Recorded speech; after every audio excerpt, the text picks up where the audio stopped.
What's going on, guys? JSGC here, back again for another Manchester City live stream. Today we're going to be doing the live stream watch-along of Manchester City's away game against Arsenal in the Premier League. Big game for both sides. Manchester City want to try and put themselves in a nice solid position towards trying to get a top 4 finish at the end of the season in Champions League football. For Arsenal, I do feel like they're on last chance saloon, really, for trying to win the Premier League. I think an Arsenal loss today and a Liverpool win in around 10 days' time against Everton in the Merseyside derby in their game in hand, and I fancy that's probably that for the Premier League title. So a huge game for both sides. Liverpool picking up a really good away win against AFC Bournemouth yesterday puts Arsenal under pressure. For Manchester City, we've seen Newcastle drop points. We've seen Aston Villa drop points. What we could do here is a win sends us 4 points clear in the top 4. And Chelsea under pressure in their game against West Ham tomorrow. So that's what we're playing for at the moment. And I think we go 3 points behind Arsenal with a win today as well. So we will see. We will see. I think Arsenal's lineup today been more predictable than what Manchester City's has. So I think the approach from Arsenal is going to be crystal clear. Question is, what can Manchester City do about it? How can we counter against it? And how can we pick up a result at the Emirates Stadium today? So before I do crack on with this live watch along, make sure, like always, if you are enjoying the content, do subscribe to my channel. Now less than 800 subs away from 42,000 subscribers. So any help towards that would be much appreciated. Also, don't forget as well to leave your thoughts in the live chat. We've got Tony tuning in. Much appreciated. Thanks for tuning in, Tony. We've got All Things Football tuning in once more as well. Much appreciated. The Tiger Bear. At the moment, we're pretty boring. We're just on some water. That'll change up through the live stream, I'm sure. Dave, thanks for tuning in. Much appreciated. United, very much the gift that keeps on giving right now. Corey, hello. Thank you for tuning in. Much appreciated. Do hope you are well. And Nitin, thank you for tuning in. Says, go direct. No need to build up. Haaland and Marmoush need to fire. Love from India. We've got India in the room. Where's everybody tuning in from? Do let me know. And also, don't forget to let me know your score predictions for this game as well. Also, don't forget, guys, to leave a thumbs up on the stream. We are aiming for 100 likes. We hit it on the last one, so hopefully we can hit it on this one as well. Now less than 70 likes away from 100, so any help towards that would be much appreciated. And also, don't forget, if you so wish, do go and check out today's video sponsor, which is brought to you by SofaScore. Links and details there in the description. SofaScore will keep you up to date with all the latest football scores, along with the latest match information, match statistics, and so much more. It's not just limited to football. It's got all the sports that you guys love to follow, all in one place, all in one app. It is a free app to download. It is worthwhile checking out. It is very highly rated, and anyone that does download using my link in the description or the QR code on screen does help to support the future content created here on my channel.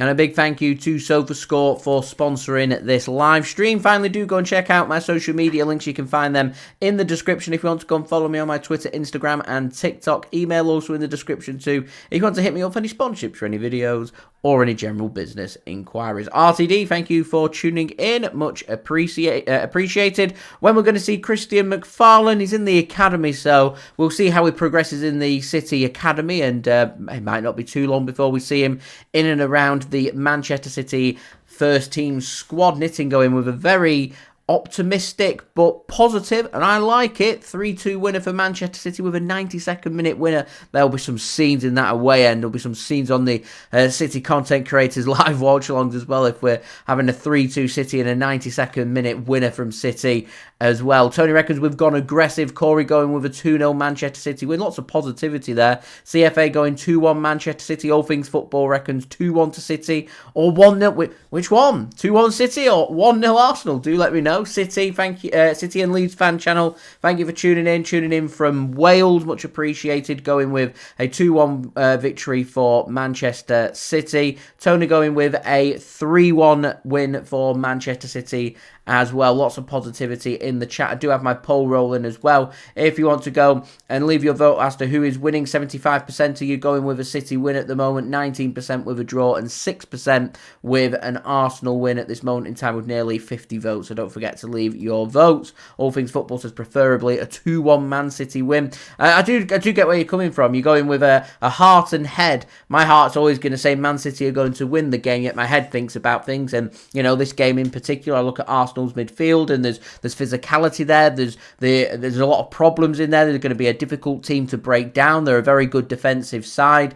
They're very good with their man marking. They don't tend to give you that much. They're very aggressive on their set play. Could cause Manchester City a lot of potential problems. So it's going to take a 10 out of 10 performance from City today to pick up a result here at the Emirates Stadium. It's never an easy ground to go and visit. And with Arsenal getting Martin Odegaard and David Raya back, they're getting a couple of players back and they'll feel a lot better. But I do look at Arsenal's team and I do think that they're missing a little bit of presence in attack, including missing Gabriel Jesus and Bukayo Saka. So whilst we speak about teams, let's move over to today's video sponsor, which is brought to you by SofaScore. We're going to be using their app to help provide all of the information pre-game along with the latest team news. And then at half-time and full-time, we'll be looking through the statistics where we will, of course, be using SofaScore once more. So do go and check it out. Links and details there in the description. So I'm going to vote Man City win because why not? Not often Man City are outvoted, but 43% of users going with an Arsenal win, 40% with a City win, and 17% going with a draw from this game. So a very close one, this one, anticipating a very close game. This game being broadcast live on Sky Sports in the UK if you are wanting to watch this game. Peter Banks is the referee, averages 0.15 red cards per game, but does average just under 4 yellow cards. I do expect to see around 4 yellow cards in this game. And let's not forget that one of the biggest talking points we got from the last time these two sides met at the Etihad Stadium back in September, which finished 2-2, and Man City needed, was it nearly a 100th minute equaliser that day. The referee, Martin Oliver, was the big talking point, and Arsenal's big talking points over the last few games has always been about referees, and they keep moaning and complaining that there's a conspiracy, that everybody's against them, yet Arsenal have been competing for the Premier League title. This is their 3rd season in a row of doing it. They've been moaning and complaining that everything goes Man City's way. Man City have a drop-off this season, yet still Arsenal sit in 2nd place and being leapfrogged by Liverpool and being leapfrogged at the moment quite comfortably. And a loss today for Arsenal, and to me, they're near enough out of the title race. So this is a real big game for Arsenal. And I think if I was an Arsenal fan, to not compete for the Premier League trophy with the drop-off that's come from Manchester City, I think I'd be very, very disappointed. Very disappointed if I was an Arsenal fan. So if I was an Arsenal fan, I'd be expecting a response. I'd be expecting them to try and take the game to Manchester City, because if there's ever a time for Arsenal to beat Manchester City and prove that they are better than us, then this season would be the case. But if it's not going to be the case, then City win today. We go 3 points behind Arsenal, despite us not winning a single game through November and winning just 1 Premier League game in December. And you look at that and you're an Arsenal fan, that should be causing a lot of concern, because if it was the other way around, it'd be causing me a heck of a lot of concern. So, let's have a look at the teams. Firstly, I want to look at the average age. So, Arsenal, their average age of their squad today is 25 years and 25 and a half years exact. Manchester City's average age is 26.6 years. With Arsenal, they're lining up with a 4-3-3 formation. David Raya returns in goal for Arsenal. They're going with a back four made up of Timber, Saliba, Gabriel and Lewis Skelly, who was sent off in Arsenal's last game. However, that has been rescinded, so he is available for selection and starts this game. Midfield three of Partey, Rice and Odegaard back in the starting 11 from injury and captaining Arsenal today. And a front three of Martinelli on the right, Trossard on the left, and Kai Havertz starts up top for Arsenal. For Arsenal on the bench, led by manager Mikel Arteta, they have got Neto, Carrillo, Calafiori, Zinchenko, Tierney, Jorginho, Sterling, Merino and Nwaneri. Now, Raheem Sterling, former Manchester City man, of course, could cause some problems coming off the bench. Jorginho, decent midfielder on the bench as well. Former City man Oleksandr Zinchenko and Calafiori as well, a good option. Scored that cracker of a goal at the Etihad Stadium in the return match back in September, but it's Lewis Skelly that's given the nod and he's going to have his work cut out for him today. He's got an informed Phil Foden to deal with. So Manchester City, led by manager Pep Guardiola, starting 11 today with a 4-2-3-1 formation. Stefan Ortega-Moreno starts in goal. Ederson has a niggle, is injured, not serious and will be back very soon, but he misses this game. I reckon he's not going to start next weekend, so I reckon the next time we may see Ederson will be against Real Madrid in the Champions League, which of course we had the draw for that on Friday. Back four made up of Matheus Nunes given the nod ahead of Takehiro Tomiyasu. Takehiro Tomiyasu not in the starting 11 today. Other centre-backs, John Stones, Manuel Akanji and Josko Gvardiol. We may see John Stones or Akanji push more into midfield to try and support Mateo Kovacic and Bernardo Silva, which is going to give a bit more freedom for expression for Omar Marmoush starting once more, playing behind striker Erling Haaland, and it's Phil Foden that's given the nod on the right, and I suspect it'll be Savinho on the left wing for Manchester City today. So on the bench for City is Scott Carson, Takehiro Tomiyasu, Vitor Reis, Rico Lewis, Jack Grealish, Kevin De Bruyne, Nico O'Reilly, James McAtee and Ilkay Gundogan. Manchester City missing Jeremy Doku, Ruben Dias, Nathan Ake, Rodri and also Oscar Bob, still not fit enough to be in the squad today. Gundogan, I thought maybe not might have started this game. I did speak about Kevin De Bruyne being the odd one out for City and missing out in place of Omar Marmoush and Phil Foden, and maybe he could have come in for Savinho, but Savinho was impressive for Manchester City midweek. He made the difference for me against Club Brugge and helped Manchester City to get to the playoffs of the Champions League, so deserves the start in this game, which does mean that Kevin De Bruyne gets a rest but does miss out from the starting 11 for this match. For Arsenal, they've also got their own injuries. They're missing today. We've already spoken about Bukayo Saka and Gabriel Jesus, but they're also missing Tomiyasu, who is back training but not fit to be in the squad today, and also missing Ben White. So both sides got a few injuries and things to think about, but certainly here, looking at the clash of the Titans, two of the Premier League's biggest and best teams going toe for toe. It was a cracker at the Etihad Stadium back in September. City took the lead. Arsenal then equalised after the injury to Rodri, which had ruled him out for the season. Arsenal then went 2-1 ahead just before half-time, and then right on half-time got a red card, went down to 10 men, parked the bus, and it was backs against the wall for the whole of the second half before it took a late stoppage time equaliser from Manchester City. I think it was John Stones back in September getting a little touch onto the ball into the back of the net, and Manchester City saw that game finish 2-2. Close game that day, and I suspect that today is going to be a close game as well. Dave, England not doing very well. 90 for 8. That's terrible. Absolutely terrible. Plenty for England to think about there. 90 for 8. Here we are. Anyway, Peter, thank you for tuning in. Much appreciated. Dennis as well. Thank you for tuning in. Welcome, everybody. Don't forget, do leave a thumbs up now. Just 7 likes away from 50. Any help towards that would be much appreciated. Don't forget to subscribe if you're new around here. Social media links are in the description if you want to go and follow me on my Twitter, Instagram, and TikTok. Email also in the description too if you want to hit me up for any sponsorships or any videos or any general business inquiries. And also, don't forget as well to go and check out today's video sponsor, which is brought to you guys by SofaScore.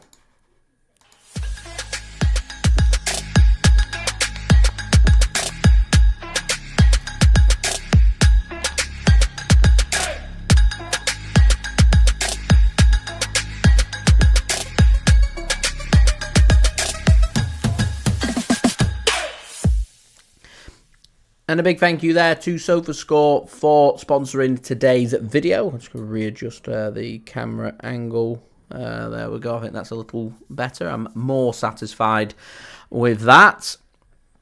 So we've seen some news come out for Manchester City in the last hour and a half or so. Some reports coming in from Portugal, Ojogo. Normally quite reliable, to be fair. Sunday, welcome. Do hope you're well, my friend. That Manchester City have placed a bid for Nico Gonzalez, the central defensive midfielder from FC Porto. He's 23 years old, Spanish, signed from Barcelona. He's got a release clause of 60 million euros. Manchester City apparently put in a bid of 50 million euros in the last 24 hours, which has been rejected by FC Porto. So it's looking like Man City, if they do want to bring in Gonzalez, are going to have to activate that release clause of 60 million euros. The clock continues to tick down here for transfer deadline day, which is tomorrow at 11 p.m. We're now looking at just over 30 hours remaining of this window, so City are going to have to act quick if they are to bring anybody else in during this transfer window. We've already brought in Vitor Reis, of course, from Palmeiras. We've brought in Takehiro Tomiyasu from RC Lens, adding more strength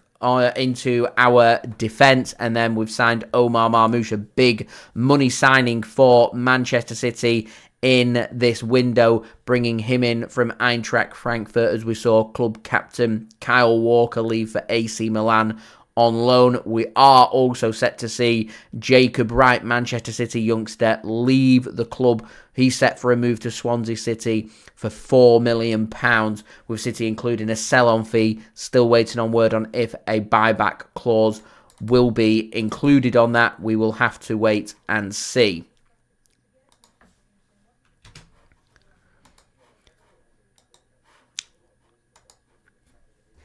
Nadir, welcome. Thank you for tuning in. Going 2-2 today. I'll take a 2-2. It's nice and positive, Nadir. I like it. Nadir reckons we will add Nico Gonzalez to the team. It's going to be a big, day and a half for me if City are to add more quality into their squad, but it's needed. It is needed. City do have the headache that you're only allowed to add 3 new players to our Champions League squad. So if a new player is brought in, then Manchester City will have to not register one of the new signings. So if we do end up bringing in Nico Gonzalez, then I suspect that maybe Vitor Reis might be the player that doesn't get registered for the Champions League, which, if Real Madrid end up doing the job on Manchester City, I don't think he has to be too concerned. There could well be the case that Man City don't progress their Champions League campaign beyond February.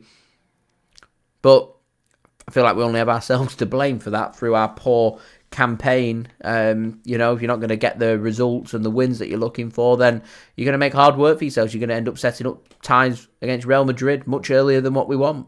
We're here because we didn't finish in the top 8 because we've not done our job properly, and that's the lesson. And I feel like if City can work their way through Real Madrid, and then in the last 16 against Leverkusen or Atletico Madrid, if we can work our way through that and get to the quarterfinals, we can take tremendous confidence knowing that we will have knocked out 2 brilliant teams, two teams that are more than capable of winning the competition, knocking out arguably the favourite out the competition too. So if that doesn't give us confidence, I don't know what is. So this February, very big for the Champions League, very big for Manchester City. I see 1 or 2 murmurs about, I want Man City to push for the Premier League. Man City win today. We'll go 12 points behind Liverpool, with Liverpool having a game in hand. We've still got to play Liverpool at the Etihad, but I just think there's too much to do, and the main focus has got to be securing top 4 football for next season. It's always going to be difficult when we have a Rodri injury for the whole season. It's always going to be a bit of a transitional period for us. We can bring these new players in and help them settle in, and then see how we can compete going into next season. May just be the case. Here's what it is. Mudgy, thanks for tuning in, reckons Arsenal will get a red card today. It's interesting. Referee averages 0.15 red cards every game. Stones, thanks for tuning in. Much appreciated. Do hope you are well.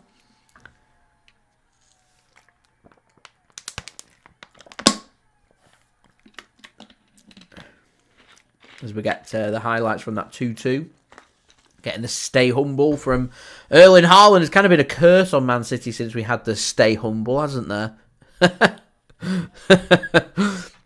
Anyway, we're edging closer and closer to kick-off here between Arsenal and Manchester City in the Premier League. So don't forget, do get your score predictions in the live chat. Where's everybody tuning in from today? Let's go around the world and see where everybody is tuning in from. I know we've got India in the room, which is fantastic.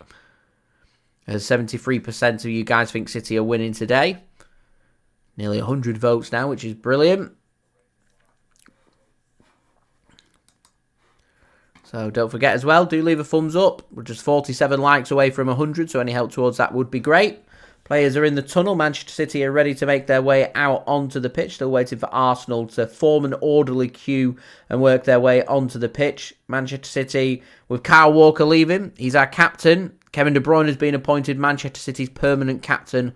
But because he's on the bench, it's Bernardo Silva, Manchester City's captain for this game. Martin Odegaard, the captain for Arsenal. Sibueli, thanks for tuning in. Do hope you are well. Stones, yeah, it is a personal game, isn't it? There's like a big rivalry here. We're looking at two great teams. That's why, when you have great teams taking each other on, they're always going to be good games. The Man City 2 matches that we have against Real Madrid, I'm not looking forward to them. It could go either way. Could well go out of the competition, but I can guarantee there'll be 2 very good games of football. Dandre, thanks for tuning in. We've got Jamaica in the room. So we've got India in the room. We've got Jamaica in the room, which is brilliant. Where's everybody tuning in from today as the players do make their way out onto the pitch from the tunnel? Arsenal choose to get their pyrotechnics rock and rolling.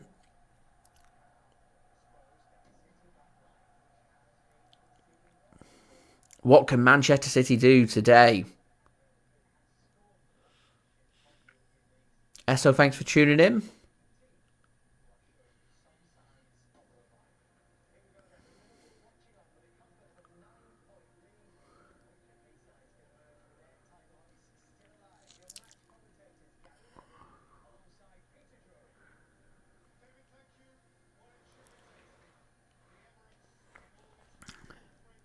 It's a big game, this. A real big game.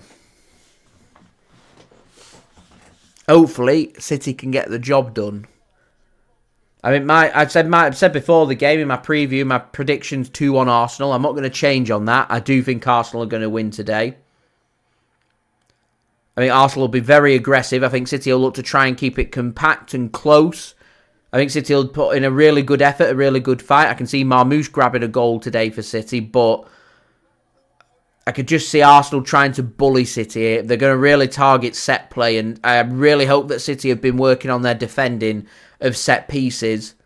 They need to be wary of their own set pieces as well. Arsenal are very good on the counter-attack, very good at defending set pieces, and with the pace of the likes of Martinelli and Trossard, that's to me where the danger is. Nunes going up against Trossard causes me a bit of concern, which is why I spoke pre-game about maybe Khusanov being given the nod. There's plenty of power in Arsenal's team. That midfield, there's not a lot of pace in that midfield. There's pace in attack for Arsenal. There's not a lot of pace in midfield. So if Omar Marmoush can be tracking back and doing a lot of the donkey work for City, that would be of a great help for City. Biggie, thanks for tuning in. Aura, thanks for tuning in. Much appreciated. We've got South Africa in the room, joining Jamaica and also India.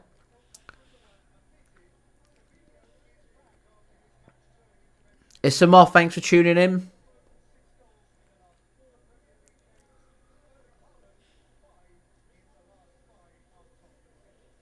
Stones, that's where my concern is, the set play. City's defending on set play. Hopefully, touch wood, we can have John Stones stay injury-free for this game. It'd be a big bonus for City. And he's definitely a player I want Man City to try and keep fit, because he'll be needed against both the 2 games against Real Madrid, Newcastle, Liverpool and Spurs that we've got for the remainder of the month. Keep John Stones fit through February, and I think Man City have a fighting chance of their midfield and defence looking stronger. If we could have Diaz available with Stones, I'd feel much better. So hopefully Ruben Diaz isn't too far away and we can have Nathan Ake back too. And as Pep Guardiola said, you know, bar Rodri, if we can have everybody else back and fit and ready to go, then we're in a pretty strong position. If we can add a defensive midfielder in the next day and a half, who knows?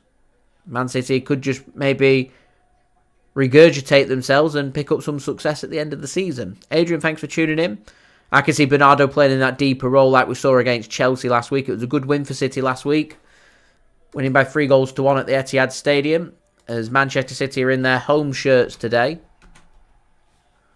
Sky blue shirt, white shorts, navy blue socks. Arsenal in their red shirts, white shorts. As we do have kick-off and red socks.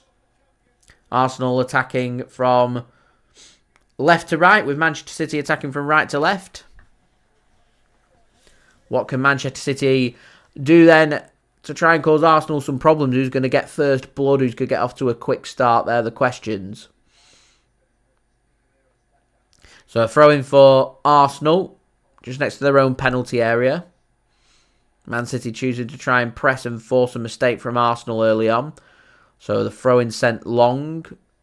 Header won by Arsenal. Second ball won by Arsenal. And Arsenal look to try and spring a counter-attack. And it's a poor clearance from Josko Gvardiol. And Arsenal could be in here. And they decide to have an early shot through Kai Havertz with his left foot. But it just kind of didn't really put his foot through. He just taps the ball. And it's got the precision and power there to cause problems.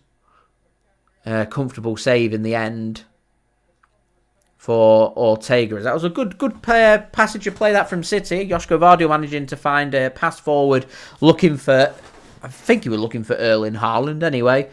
Gabriel has to deal with it. Phil Foden shows good strength against Lewis Skelly, and Man City get themselves a throw-in and the chance for some possession as well. Here's Manchester City being put under pressure. John Stones just works his way back to Stefan Ortega.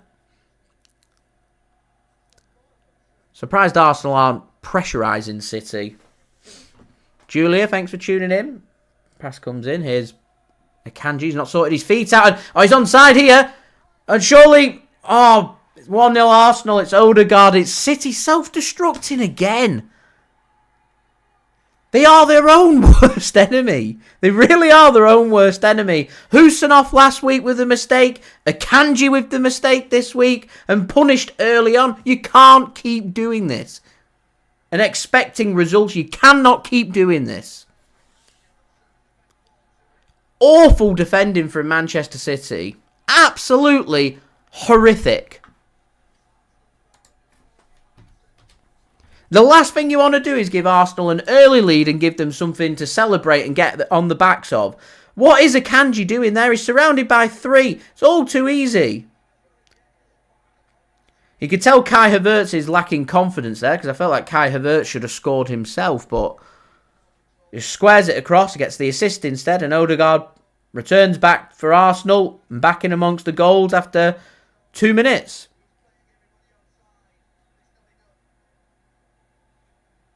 I mean, Gary Neville's mentioning John Stones playing everyone on side, but John Stones is playing everybody on side because he's not expecting Akanji to lose the ball there. You cannot lose the ball there. It cannot happen.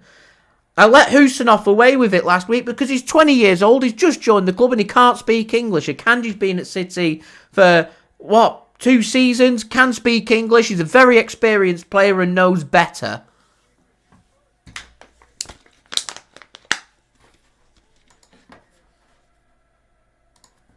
Cannot keep doing this. You really cannot keep doing this.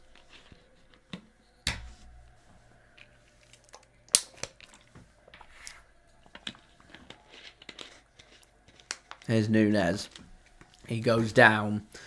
No free kick. Arsenal's going to come away with a football. Foden not happy with that. Has a few words to say to the referee about that as well. City have come with a game plan for structure and organisation, and they're just self-destructed.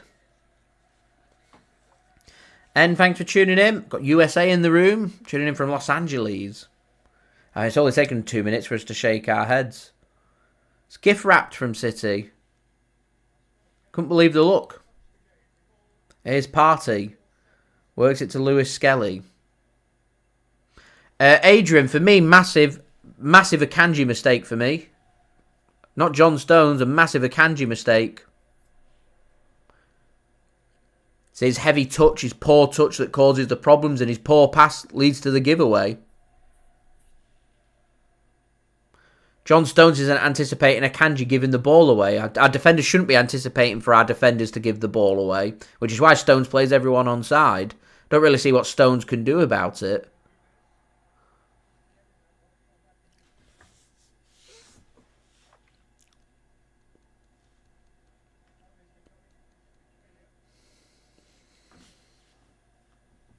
Long ball sent forward. Header won by Arsenal. Second ball not won by Josko Gvardiol. And here comes Arsenal again. And they could be in here. Here's Martinelli. It's 2. Oh, the offside flag's up.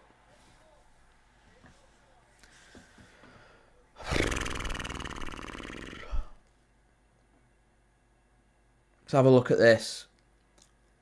I mean, you're miles offside. City get away with that. It's a good finish from Martinelli, that, though. There's Akanji not defending it again. City need to be really careful here. This game could be beyond them very soon.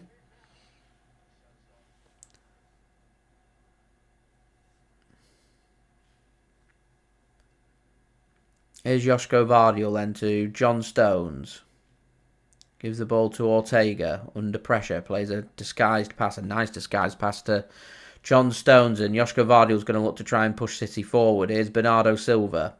You see, unlike the game against Chelsea last week, where Man City were creating and making things happen, and it was a first half where we deserved to score and deserved something from the game.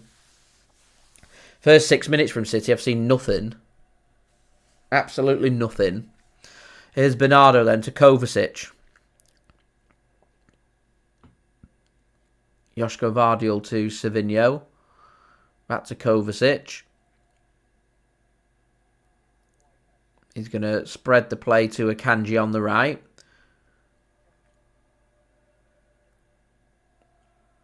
Pass comes into Nunes. Back to Akanji. So guys, don't forget, leave a thumbs up. Just 41 likes away from 100. Any help towards that would be great. Do subscribe and do check out today's video sponsor, SofaScore. Links and details there in the description. Here's Omar Marmoush to Josko Gvardiol. Not seen too much of Marmoush so far in this game. City haven't really found a way to get him involved. Here's John Stones then to Manuel Akanji. It's got the support of Matheus Nunes on the right, back to Akanji. Here's Foden, dropping a shoulder, dropping deeper, trying to make something happen. Does he just need to try and grow back into this game? Josko Gvardiol being put under pressure, having to centralise himself. Plays a pass to Akanji. Again, Omar Marmoush is pointing where he wants the ball to be played to him. Play him through, let him get beyond, let him have a run at Thomas Partey. Thomas Partey is almost playing as a centre-back in between Gabriel and Saliba. Here is Josko Gvardiol to Savinho. Back to Josko Gvardiol. It's much better movement from City on the ball. Here's a long ball now coming in. It's a good ball as well. Matheus Nunes will get it under control and up against Lewis Skelly. Here's Matheus Nunes, edge of the penalty area, and the offside flag goes up against Matheus Nunes now. Very late flag, that.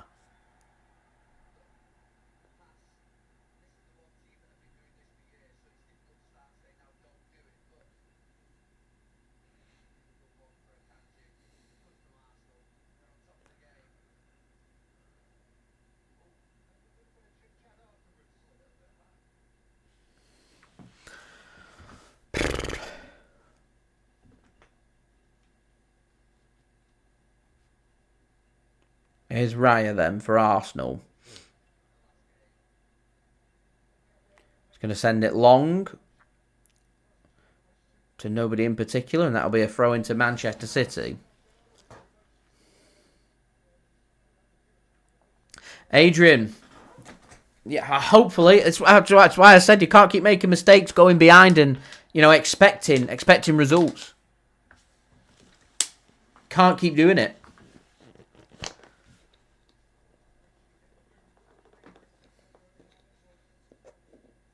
Keep making work for ourselves. It's poor from City, a foul throw. So Arsenal get the throw in, and they're going to, all of a sudden, as I said, they were going to turn defence into attack there, Arsenal. But Kai Havertz drifts offside.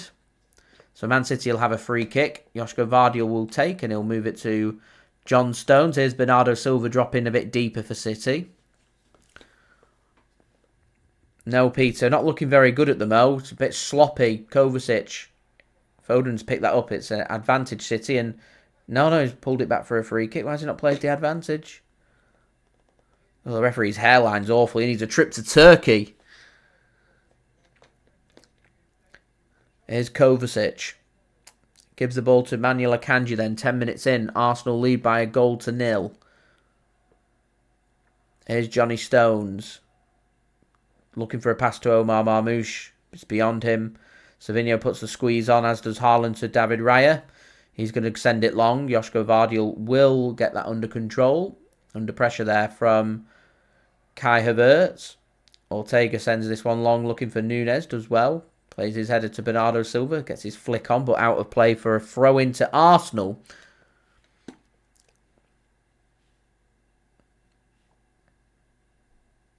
Here's Thomas Partey.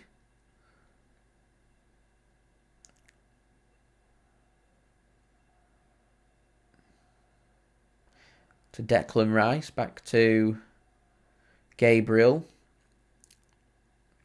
City just holding the shape.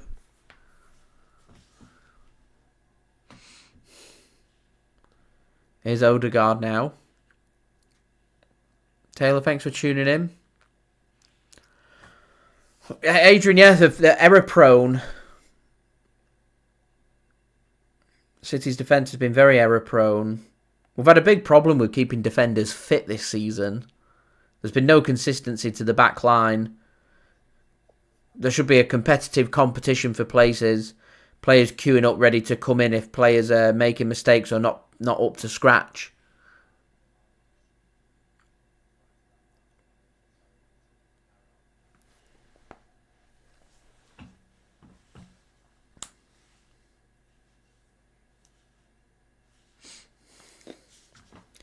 Here's Matheus Nunes then. I have a feeling Arsenal are going to really try and target Matheus Nunes. I feel like there's a City mistake in him. Here's Marmoush. Gets tackled, and Arsenal do well to get a throw in there through Thomas Partey as well. I think Thomas Partey's been told here his job is to man-mark Omar Marmoush. So Arsenal trying a tactic that Chelsea couldn't deal with last week. When said they didn't really have an answer for Omar Marmoush. They didn't really do proper preparation, so they spent all the time trying to keep Haaland quiet and not having anyone on Omar Marmoush. So Arsenal are countering that by taking out one of their midfielders and playing them at the back pretty much. Looked like handball, that. Savinho has a follow-through. He's going to give a free kick. He's going to give a free kick. Referees. We're going again. It's a high-pressure energy game. There's follow-through from Savinho. I've got no problem with him giving the free kick. My issue here is right before Savinho does that, and Savinho's a bit frustrated because he doesn't get the decision because there was a handball as Timber just plays a pass off Marmoush, trying to get Marmoush booked. Arsenal are just looking for this to try and be as fiery as possible. Manchester City, I said this at the Etihad last season, I was at the game. City have just got to do a job to not play into Arsenal's hands. Arsenal want this to be an emotional affair. They want it to be a passionate game. They want Manchester City to lose the concentration. They want Man City to be rattled almost. It's up to Man City just to put it on a playing surface and just say we're not going to get involved in Arsenal's games.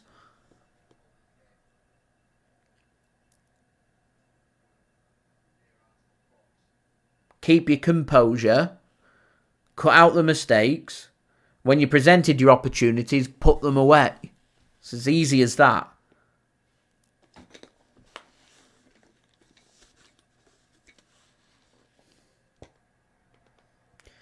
Here's Trossard now, up against Matheus Nunes. He cuts inside. Should be surrounded out here. He's done ever so well there, Trossard. Under pressure from Nunes. Eventually, player goes down. Referee says no free kick. There was minimal in it. Ball comes in. Headed clear by John Stones. And that will be a goal kick for Manchester City. Leandro Trossard not happy this time. Again, Arsenal just overreactionary. They're a very emotional team. I think that's the perfect word to describe Arsenal. They're an emotional team. They've got emotional players with an emotional manager and an emotional fans. Can be exploited if you willing to go down what we call the dark arts. It's just I feel like you need the helping hand of the scoreline to go down that route. Get it at 0-0 and frustrate Arsenal, them kind of things. Because I always feel like there's mistakes in Arsenal. Hence there was a red card at the Etihad Stadium. Poor pass that from Omar Marmoush looking for Phil Foden, giving possession away in a pretty good area that for City that they could have sprung a counter-attack on. But here we are. Here's Gabriel for Arsenal. He's just going to knock it back as we're through the first 15 minutes, first phase of the game. Bar Arsenal's goal, nothing much has really happened in the game. And this is the most frustrating part. Arsenal's not really needed to do much and yet they lead. And City haven't had a shot, they've not done anything. Here's Thomas Partey for Arsenal. That's good work from Bernardo Silva. Gets the ball back. Foden trying to get the ball. Can't. Odegaard does ever so well. And here comes Arsenal now coming forward. Issue is, I think Arsenal are finding it all too easy to get their attackers involved in the game. And City have found no way of getting Haaland or Marmoush involved in the game. None at all. But this is what I was saying in my preview. Arsenal have got more energy than Manchester City. They're willing to do more work than run around. City have had dominated the ball. Oh, ever so nearly from Arsenal, trying to thread a pass through, looking for Martinelli from a pass from Trossard. Cut off by Ortega, reads it well. Dennis, thanks for tuning in.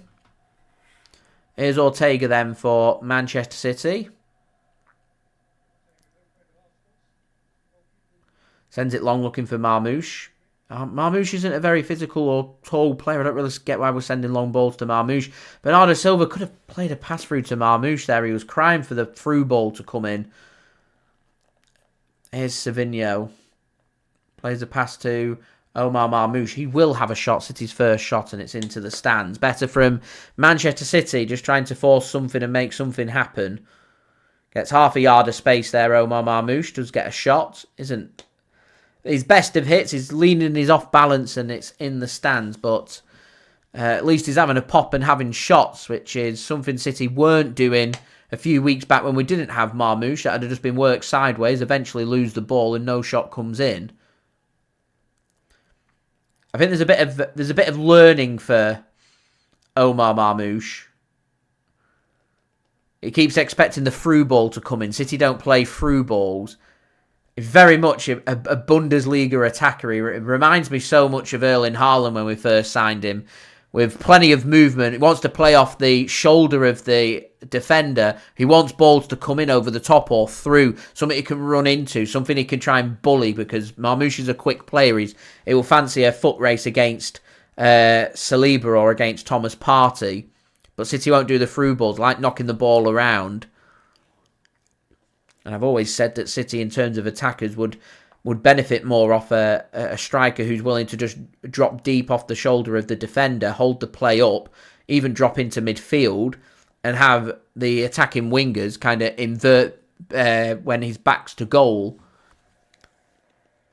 But City decided not to pursue that and went with Erling Haaland instead, who's an incredible goal scorer, an incredible striker.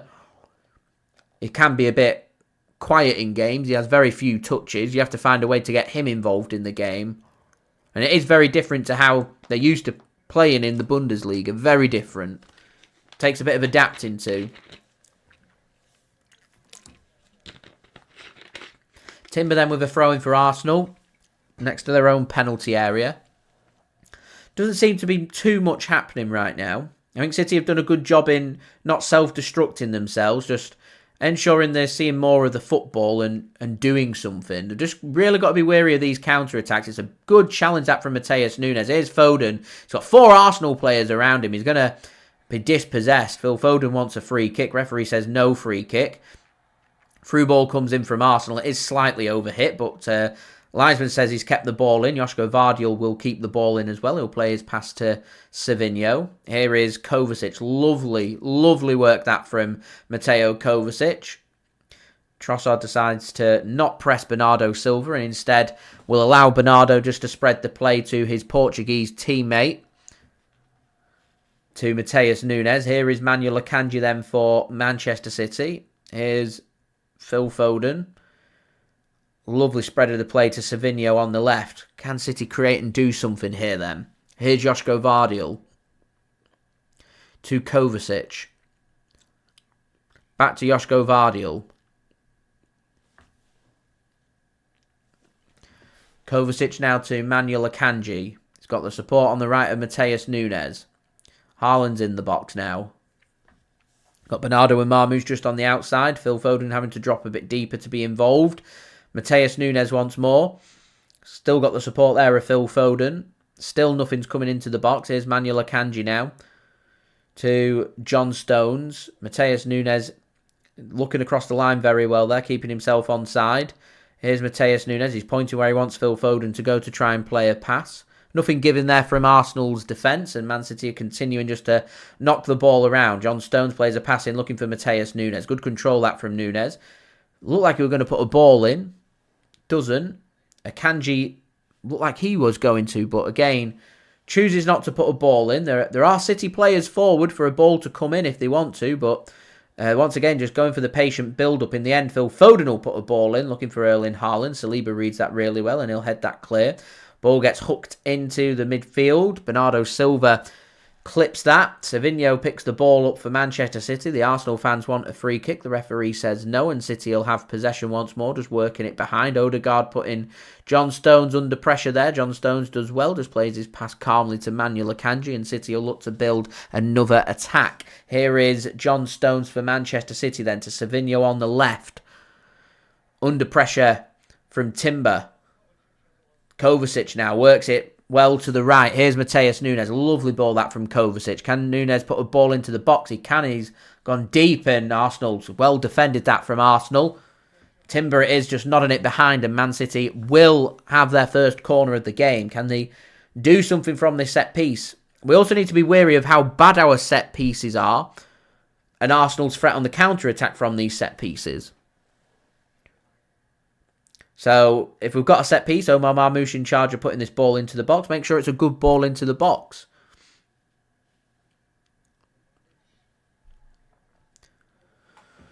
See what City can do from this corner then. Omar Marmoush. He puts the ball into the box, and it's flicked into the crossbar. Oh, it's desperately unlucky from Manchester City. Arsenal at 6s and 7s there.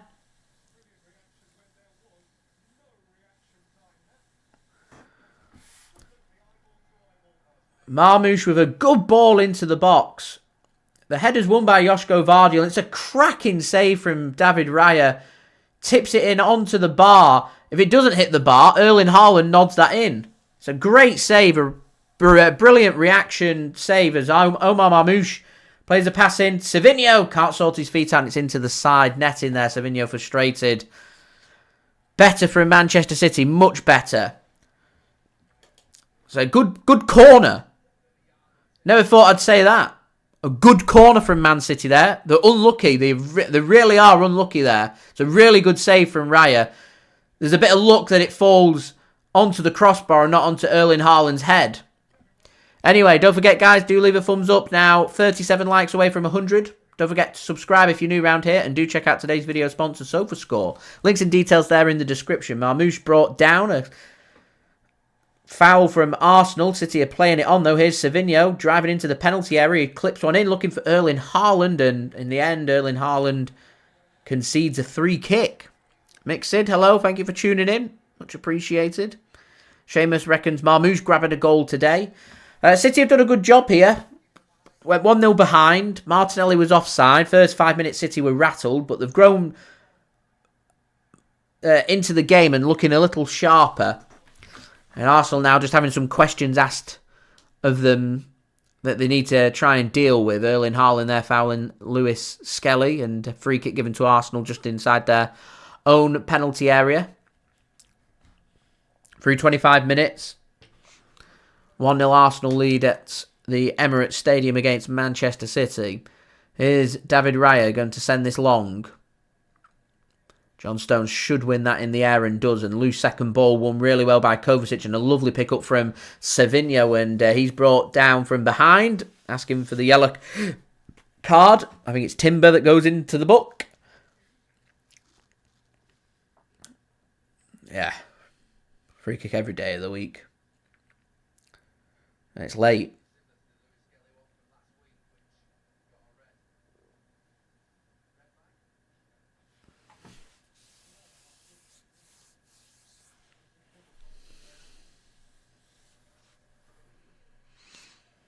Here is Kovacic then to John Stones. Akanji.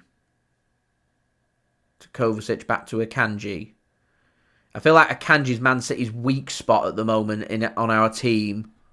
Here's Ortega under pressure and he's tackled and there's a huge chance here for Arsenal, surely. Oh, how has Havertz missed? What are Man City doing there? Faffing around.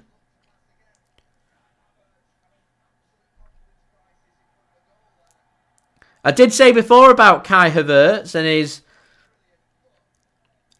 confidence. That's why he didn't have the shot before and he played the pass to Odegaard. And Kai Havertz showing there, he's not got the pass and he just drags his shot. It should be 2-0.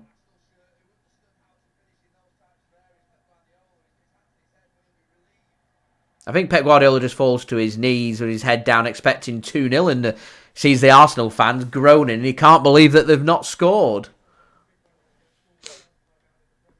Pass comes in then back to Martinelli. Ball comes in and well won that by Matheus Nunes and that'll go out for Arsenal's first corner of the game. Again, we've spoke about set play. Man City been working on set pieces, it seems, with a good ball in from Marmoush. How's the defending side of things?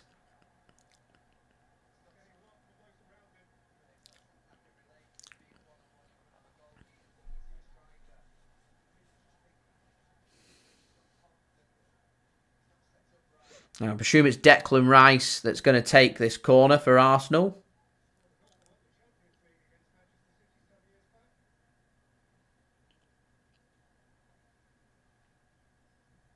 Arsenal got Gabriel forward, Saliba's forward.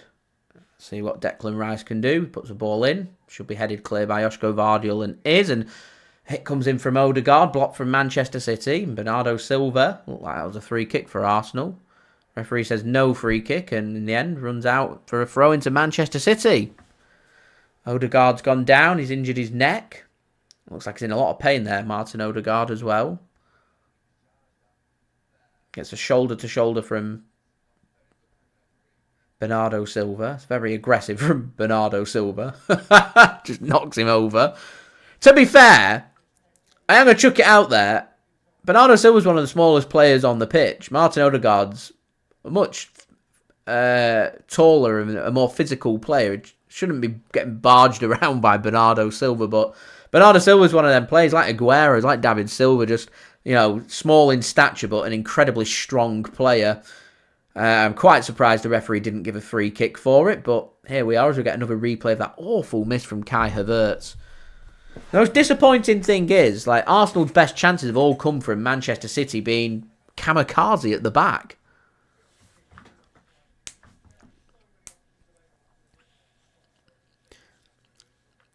Partey under pressure from Marmoush as once more Arsenal look to try and come forward. Here's Lewis Skelly.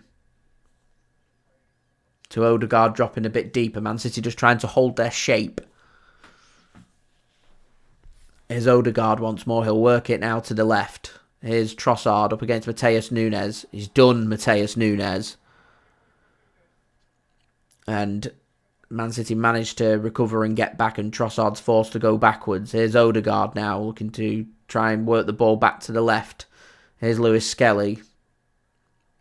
Got nowhere to go. Man City have got bodies back. Odegaard just chips one in. Not a good ball from Odegaard, and that'll go out of play for a goal kick to Manchester City and takes us to the half an hour mark, a third of the way through the game. So don't forget, guys, do leave a thumbs up now. Just 33 likes away from 100. Don't forget to subscribe if you're new around here. And do check out today's video sponsor, SofaScore. Links and details, they are in the description. Odin, thanks for tuning in. Yeah, it's not been the best performance from Man City. And to be honest, It's been a bit flat from Arsenal, but Arsenal regard it as a really good performance because of how bad City's mistakes have been at the back. City ironed out these mistakes at the back, and Arsenal haven't done all that much. But they're not having to do all that much because it's just not been very good from City. City really struggling with the distribution out from the back, struggling without Ederson there. Ortega getting a bit frustrated.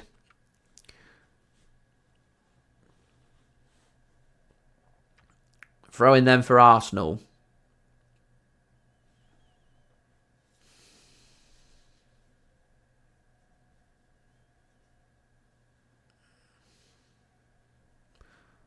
Throw-in comes in then from Arsenal, intercepted by John Stones, and back out for another throw-in to Arsenal, this time about 15 yards further up the pitch.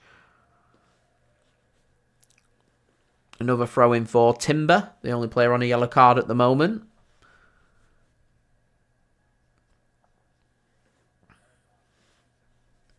Here's Kovacic goes down, pulled down, and should be a free kick for Manchester City, and is, and City want to get on with it, and referee says... Ball still moving, so coming back for the free kick. It's a good job because I felt like City were probably going to miss out and get tackled there. So take our time. Take our time. Here's Ortega then to John Stones. Here's Omar Marmoush to Kovacic. Josko Gvardiol goes first time. Lovely pass to Omar Marmoush, and Manchester City are away here on the left. Arsenal scrambling back. Here's Omar Marmoush. Manages to work City right up the other end of the pitch. Good work that from Manchester City. Marmoush to Phil Foden once more. Here's Foden. He puts a cross in, blocked, and out for a corner to Manchester City. The last one caused some problems. I'm not too sure who's gone down. Is it Gabriel? I think it's Gabriel. He's been whacked right in the abdomen there. It's hurt. He's laughing, but it's winded him that. So a corner for Manchester City. The last one caused problems. What can we do from this one?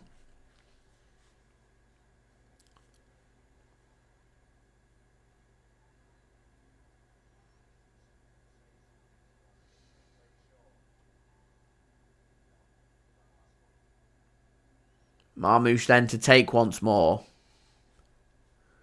Whips one in. Header. City's set play. Found two City heads from two corners. It's good stuff. Here's Arsenal on the counter-attack. Matheus Nunes up against Trossard. And a good interception that from Phil Foden, and Bernardo Silva at right back at the moment is going to bring Man City forward. At the moment, City just knocking the ball around. Here's Bernardo to Akanji. Stones tells Kovacic where he wants him to be. Kovacic is now there, and City can play that pass. Kovacic, that's a lovely run from Kovacic to Foden. Work to the right now, Matheus Nunes.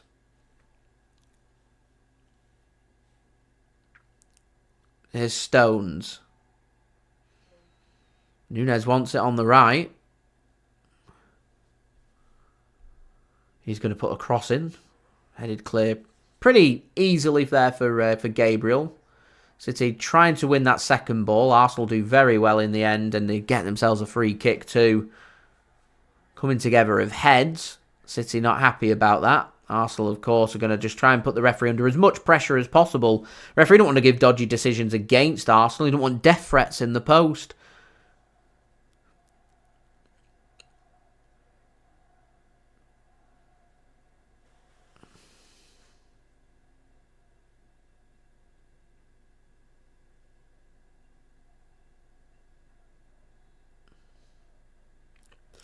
Arsenal then, with a free kick, launched by Gabriel, goes long looking for Trossard. Nunes lets the bounces come in, and he's going to let that one go out. It's good defending.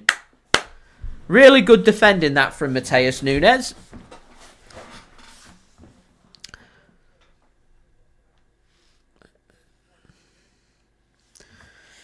So what can City do? Final 10 minutes. Don't forget, 27 likes now, guys, from 100. Any help towards that would be great. Do subscribe and do check out today's video sponsor, Silva score, links and details there in the description. Bernardo Silva, lovely interception on Declan Rice there from Bernardo. Bernardo's having a good game. Again, this deeper role suits him really well. Here's Matheus Nunes.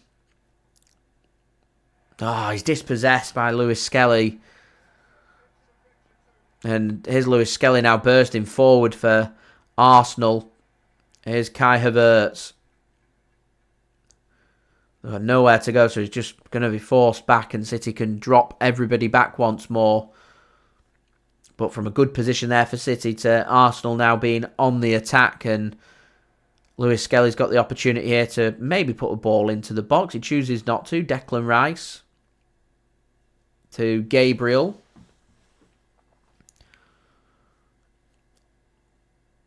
Gabriel once more to Declan Rice.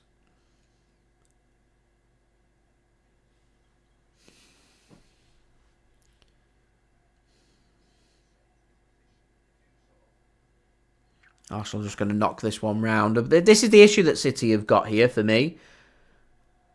We're looking here at Arsenal are 1-0 ahead. Man City have to do something. Not Arsenal. They've got that goal. Arsenal asking for a penalty. The cheek.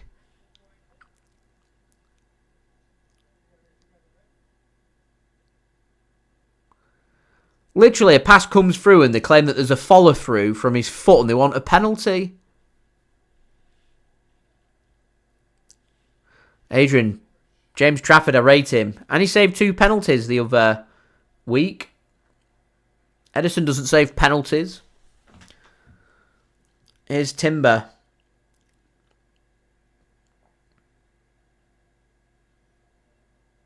Saliba now to Partey, and Arsenal just going to look to try and come forward again. I'm most worried here about Man City not really creating all that much. Arsenal play a pass through. They want the offside flag. It doesn't come. Here's Declan Rice to Odegaard. Martinelli now.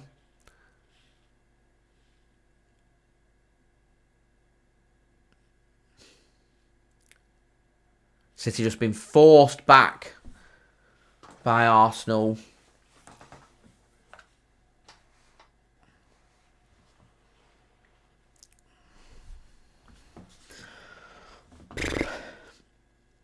So, but it's all a bit too easy, this, for Arsenal, for my liking. All a bit too easy.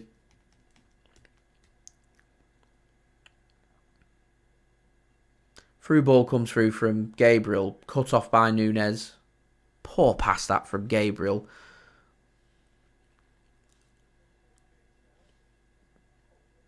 Here's John Stones.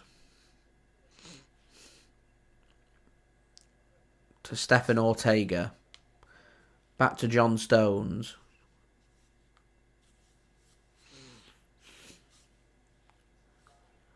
Once again, there's just no movement. Arsenal don't need to press. They're 1-0 up.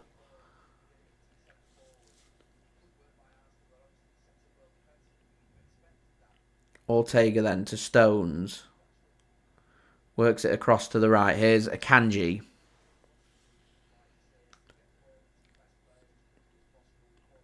Here's Foden.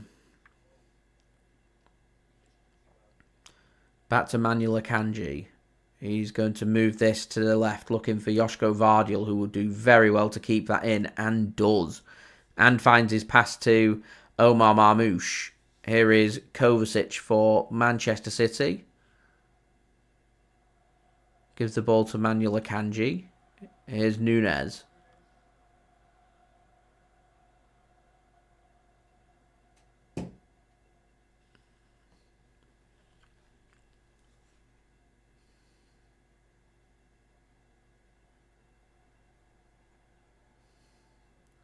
Here's Marmoush.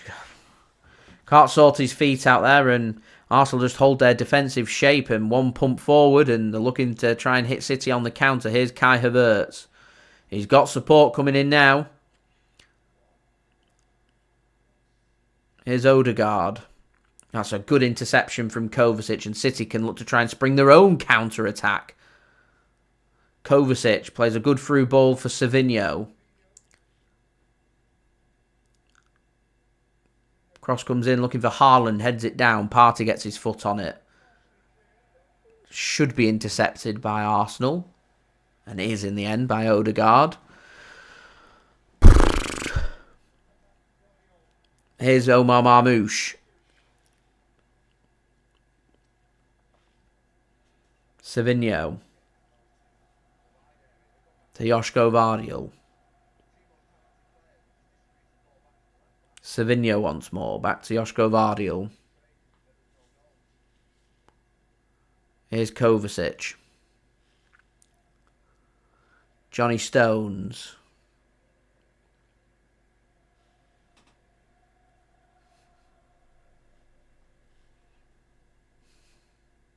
Stones asking, where's the support? Where is the support? Bernardo Silva has to drop deep and receive the ball there for Manchester City. Once again, it's just about defensive shape for Arsenal, just to ensure that City aren't able to thread the way through with ease. Here is Phil Foden. City having to work really hard to try and muster up anything.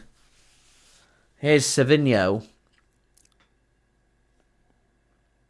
You know, you guys aren't going to like this, but I feel like this game's made for someone like Jack Grealish.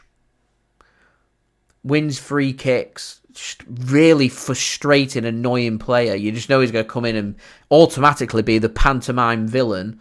Something that might just give Arsenal a headache. Because at the moment, it's a bit pedestrian from City. As Josko Gvardiol sends a ball across, a wicked ball across. And in the end, Arsenal can deal with it. Good ball that from Josko Gvardiol. Yeah, I just feel like Jack Grealish would be one of them players that could shake things up. Obviously, De Bruyne would be another player. Akanji under pressure from Partey. Akanji to Foden. That's too heavy of a touch from Foden. And that's not a free kick for me. He's already on his way down, Lewis Skelly there. Already on his way down. He knows exactly what he's doing there. He knows Foden's coming in to try and get the ball. So if I go to ground, I'll get a free kick.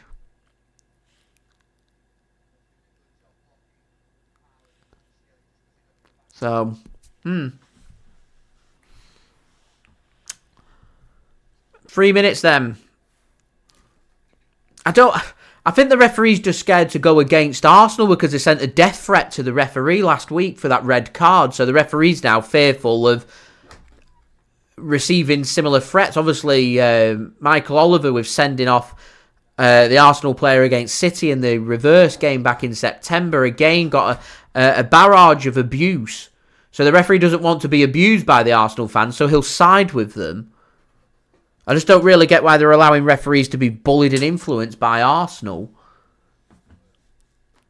I thought that red card they had last week was a harsh red card, but his foot's up, studs are up. It's why the referee sent him off, and why VAR has agreed that he's been sent off because his studs are up, and it's classed as a dangerous challenge. I'm amazed that the Premier League changed their mind and overturned it due to peer pressure. Here's Savinho.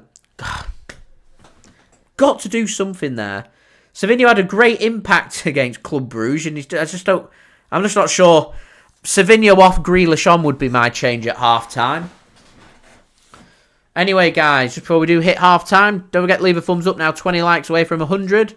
Do subscribe and do check out today's video sponsor, SofaScore. Links and details, they are in the description. Here is Kovacic then to Haaland, Foden.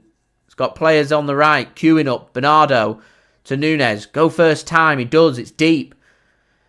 Only as far as Savinho. A shot comes in. It's a great save from David Raya. He manages to readjust his body well because it takes a deflection. Gets a good hand to it and makes a good save. City getting on top here. Can they make it count? Great time to grab a goal this. Savinho. Not the best of balls in, but it's picked up at the back post. Nunes. Omar Marmoush was ready to hit that.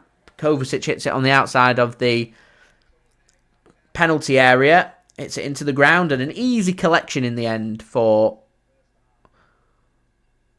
Raya in goal. It's a great save that from David Raya.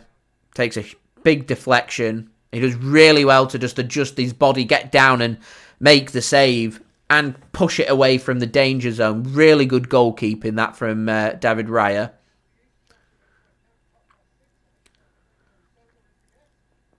Again, good pass from David Raya. He's had a good game.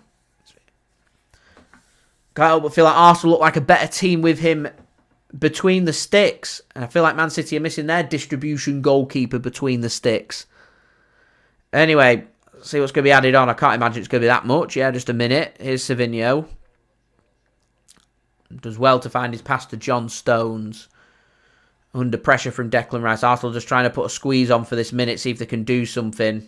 Long ball gets played through. Haaland takes the ball. He's intercepted by Saliba, and Erling Haaland does well in the end to force Saliba to play the pass back all the way back to David Raya. Long ball sent forward then by Arsenal. Should be dealt with by Josko Gvardiol and is. 30 seconds or so to play. There is time for City to create one last opportunity. Arsenal just dropping everybody a bit deeper now, anticipating that some kind of ball may come into the box. It's a lovely crossfield pass from City to find Matheus Nunes. Akanji then. Something's got to go in the box. Here's Omar Marmoush. Something's got to go in. Something's got to go in. Something's got to go into the box. Bernardo Silva can't put it in. And Arsenal will clear their lines. And that will be half-time. Frustrating first half that for Man City. For me, Arsenal haven't really needed to get out of second gear because Man City are making too many defensive mistakes. Punished once, should have been punished twice. Lucky not to have been punished twice. In spells, City grew into the game. Savinho was unlucky. We've hit the crossbar. We've had more possession. But we've not been clinical. And at the moment, Arsenal lead City by a 1-0. And Man City are to blame for Arsenal being ahead. And that's just story of our season so far. Anyway, guys, before we do speak about all the half-time statistics, and we'll have a look at from the scores around the grounds, don't forget to subscribe if you are new around here. Social media links there in the description if you want to go and follow me on my Twitter, Instagram and TikTok. Email also in the description too if you want to hit me up for any sponsorships for any videos or any general business inquiries. Don't forget to leave a thumbs up on the video as well. We're aiming for 100 likes now, 20 likes away from that, so any help towards that would be brill. Also, don't forget to leave your halftime thoughts in the live chat. Finally, do go and check out today's video sponsor, which is brought to you by SofaScore. SofaScore are going to keep you guys up to date with all the latest football scores, along with the latest match statistics, match information, and so much more. Not just limited to football, it's got all the sports that you guys love to follow, all in one place, all in one app. As I said, it is a free app to download and also very highly rated, so do go and check it out.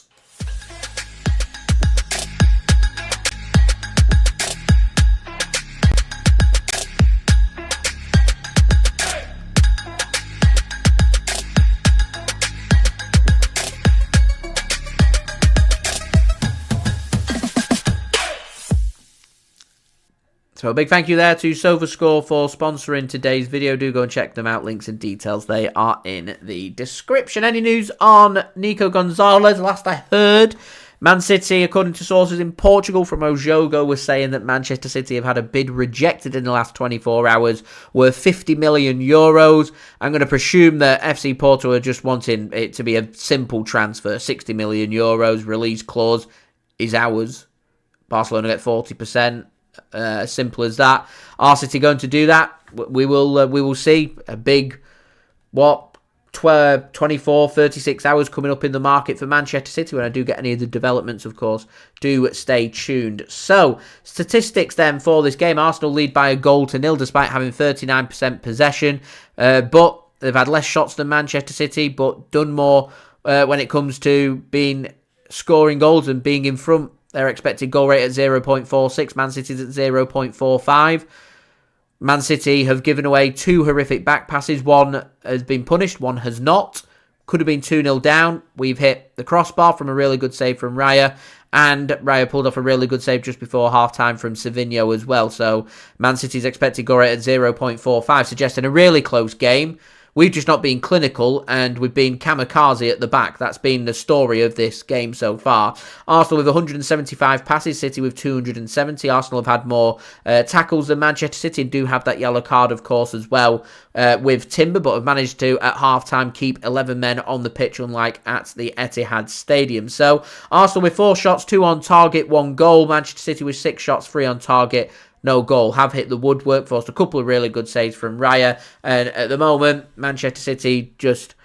they're not doing enough. If it was 0-0, I'd say City have looked the better team. And we need to keep pushing and try and be clinical in the second half whilst being wary of the Arsenal threat.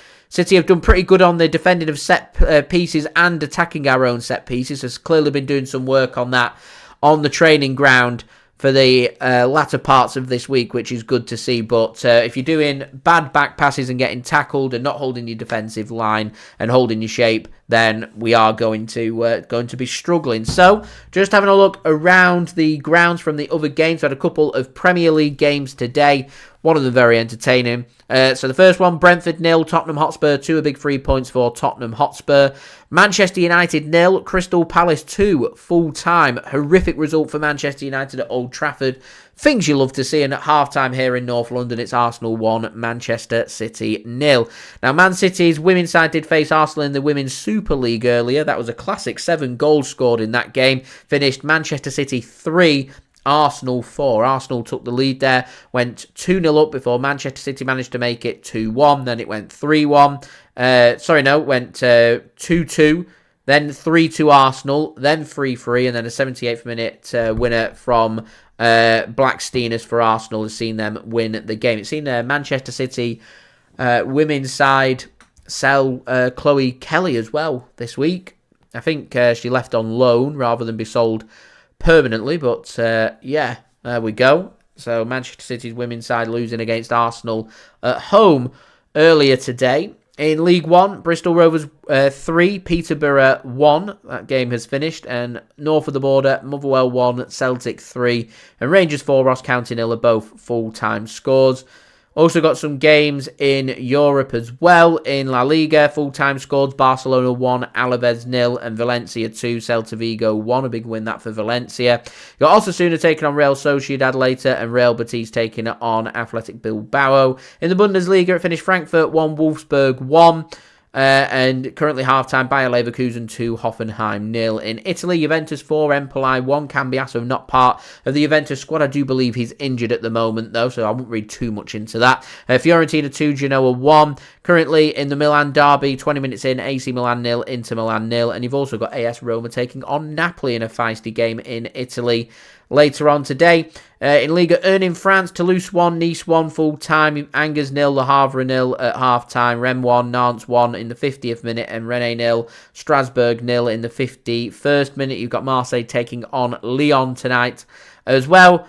In the Eredivisie, 3 full-time scores, Almere City 1, Valverdijk 4, Ajax 2, Feyenoord 1, and Go Ahead Eagles 2, FC Twente 2. In the 82nd minute, it's Sparta Rotterdam 1, Groningen 0, and you've got Wilm 2 taking on AZ Alkmaar later on today. And the final games in Europe in Portugal, you've got Sporting Club de Portugal taking on Farense at 6 p.m. GMT, and you've got Estrela taking on Benfica at 8:30 p.m. GMT. So Manchester City behind here at half-time.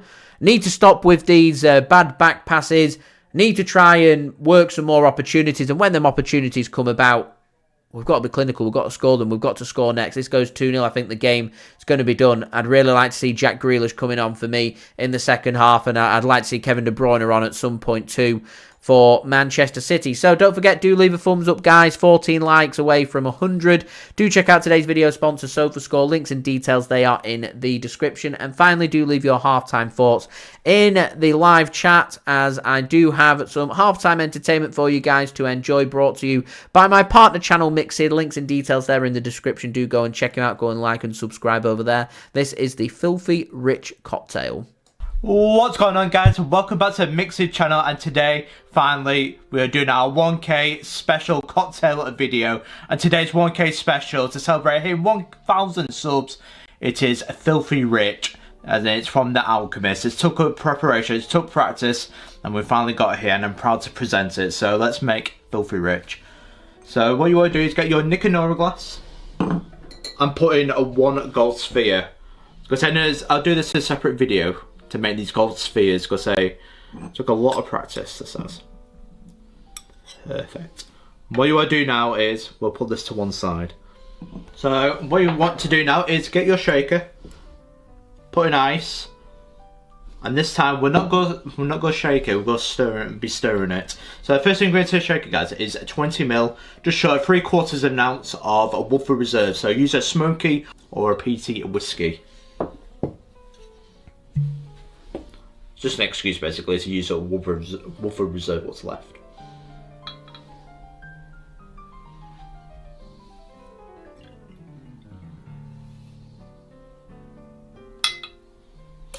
Perfect. Next is a 30ml or 1 ounce of passion fruit syrup.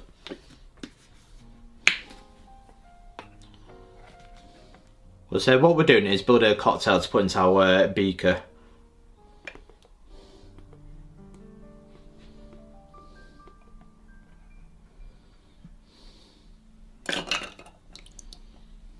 Next, 50ml or half an ounce of citric acid dilution. Because this is a substitution for your lime juice, your lemon juice and all that. Because it's very clear and it reduces the smokiness that you get with no lime juice when you squeeze it in lemon juice. Because it's very clear.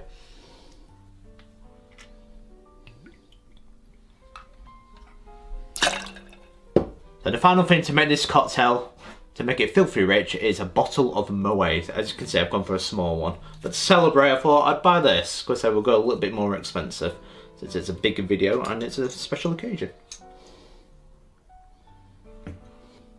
There we go. So 50ml. We've actually got that. So 1.7 out. So 50ml or 1.7 ounce of Moet. Celebrating style. And so get your boss bit and now give it a good stir, 15 seconds to chill it.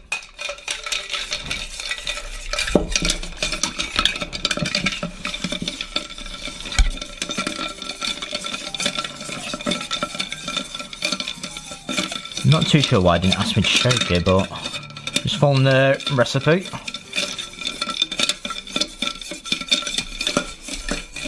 Where's the recipe from? It's from The Alchemist. I recommend this because I've never had it before. Filthy rich. So you can buy it online or from Alchemist, the recipe book. Highly recommend it.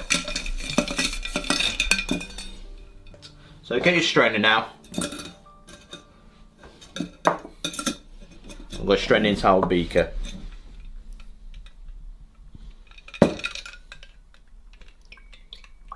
Look at that delicious gold colour.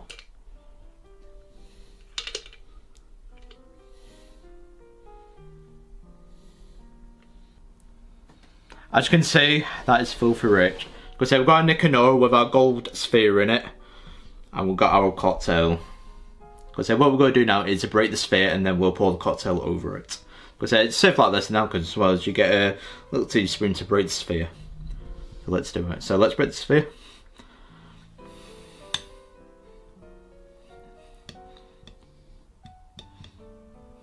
Perfect.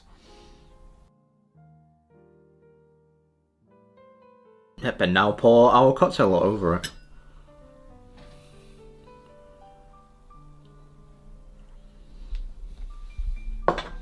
And there we go, one filthy rich cocktail. And doesn't it look fabulous? What do you guys think of the filthy rich cocktail? Have you ever had it in The Alchemist? But here's to 1k subs and thank you for all your support. This cocktail is for you guys that support this channel. Cheers. How does it taste?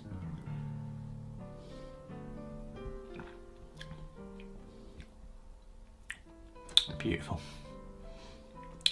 Because it's very beautiful. Because the thing you can taste with it is with the champagne, it gives it that nice crisp taste. But the strongest taste I'm getting is the passion fruit. So it's a bit like a porn star martini. So it has that passion fruit taste with the whiskey. It's just beautiful. That's perfect. It's fruity, it's tasty, and it's crispy. But that, guys, is the Filthy Rich cocktail. I'll say thank you. This is our 1k special video, Filthy Rich. Hope you enjoyed the video, guys. Do leave the comments in the below, as I want to hear from you. or any recommendations for more cocktails that you want to see on the channel as in the run up to Christmas now. Do you want me to do more Alchemist cocktail recipes, which I'd be happy to do. But that is Filthy Rich Cocktail. I've been Mixed, your host. Don't forget to like and subscribe to Mixed, as it really does help the channel grow, and I do appreciate support throughout 2021 and over the last 4 years, and this one is for you. Cheers. Here's to 10k.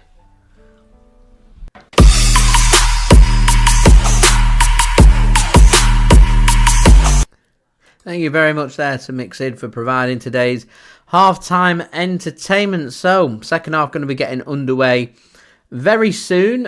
A lot of the talk seems to be at half-time about goalkeepers and Stefan Ortega and Man City missing Ederson. Obviously, Ederson's distribution is fantastic, and modern-day goalkeeper distribution so important. And I've always had my reservations about Ortega. I've never questioned his capabilities when it comes to the fundamentals of goalkeeping, your ability to save shots and your ability to keep the ball out of the net. He's a very good shot stopper. He's a good goalkeeper from that aspect. But in terms of his distribution, I don't think he's up to scratch. He's nowhere near the level of Ederson. So we're getting more replays of Gabriel celebrating in the face of Erling Haaland. I think Gabriel's just trying to force some kind of rivalry. I think it's Erling Haaland gives and takes, and I just think you're looking at two personalities. I'd like to think if Erling Haaland scores a goal today, that he'll go up to Gabriel and celebrate in his face. If I'm honest. That's what I'd like to see anyway. Anyway, players are back out from the dressing rooms for the second half. Question is, how is the second half going to go? Going to be a close one.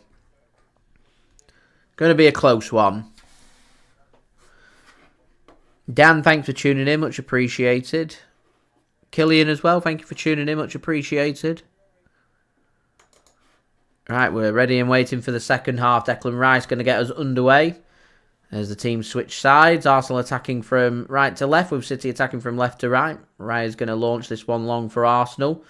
Imagine the team talk will have been quite easy from Mikel Arteta, to be honest, in the dressing room at half-time. And probably just said, keep pressurising City, force the defensive mistakes, and hold your defensive shape. That's what I'd have been saying if I was him. Real easy half-time team talk.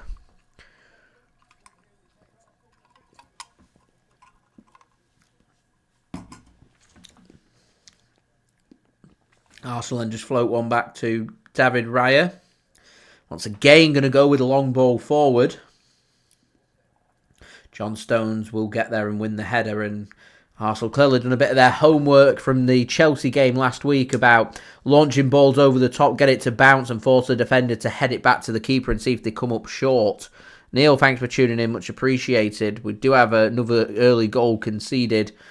It's not been very good from Man City at the moment. That's a good ball though. Here's Matheus Nunes. Can we do something here? Up against Lewis Skelly. No changes by either side at half-time. Don't forget, guys, do subscribe. Do leave a thumbs up. We're now just 7 likes away from 100. And do check out today's video sponsor, which is brought to you by SofaScore. So here is John Stones for Manchester City.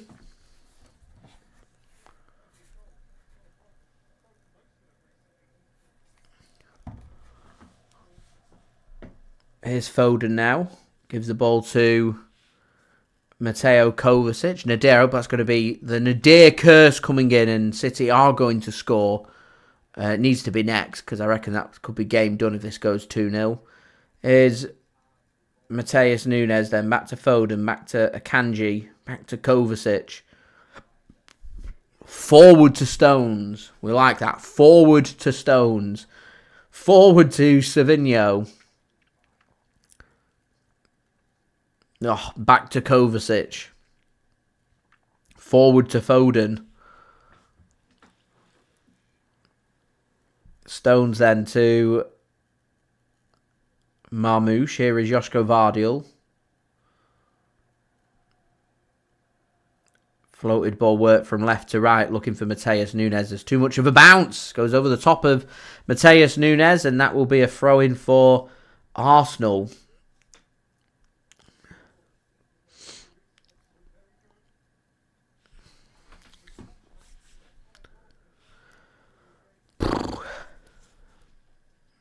I think City need more urgency altogether. All things football, not just attacking urgency. I feel like they just need more urgency all over the pitch. They're too busy trying to make it a careful game, but we're chasing the game. I think City just want to try and stay in the game, but more we wait, we make a mistake at the back, it goes 2-0. You know, you regret not having a pop when it was 1-0 and you could just grab a goal and give Arsenal something to think about. Here's Foden to Stones. City have got to make something happen here. At the moment, it's just been played at a snail's pace. Arsenal are more than happy to just drop everybody deep, and Man City struggle to create. Arsenal are a very good defensive team. Leslie, why can't they cross the ball? Lost the art of crossing. They also don't tend to overcommit. They just have Erling Haaland forward, and despite him being 6'4", he's not the best header of the football. I fancy in an aerial challenge coming in.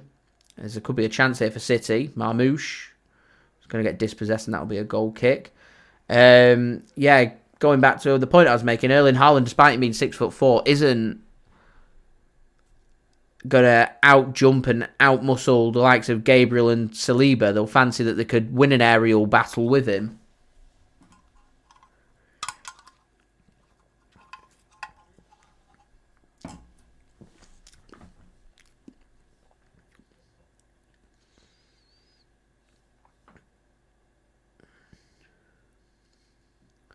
Poor ball from Ortega. Just gives the ball away.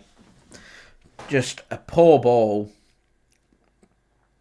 Think to last week and how positive it was with having Ederson playing long field passes, got an assist, creating opportunities for City.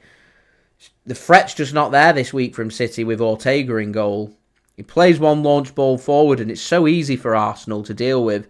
Some great work from Matheus Nunes there, and Foden's got the football.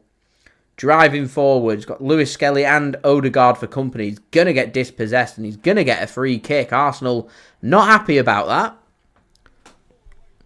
Neil, you're right. Arsenal will be more than happy to be 1-up and put 10. You know, Arsenal don't give Man City much for the remainder of this second half and it finishes 1-0.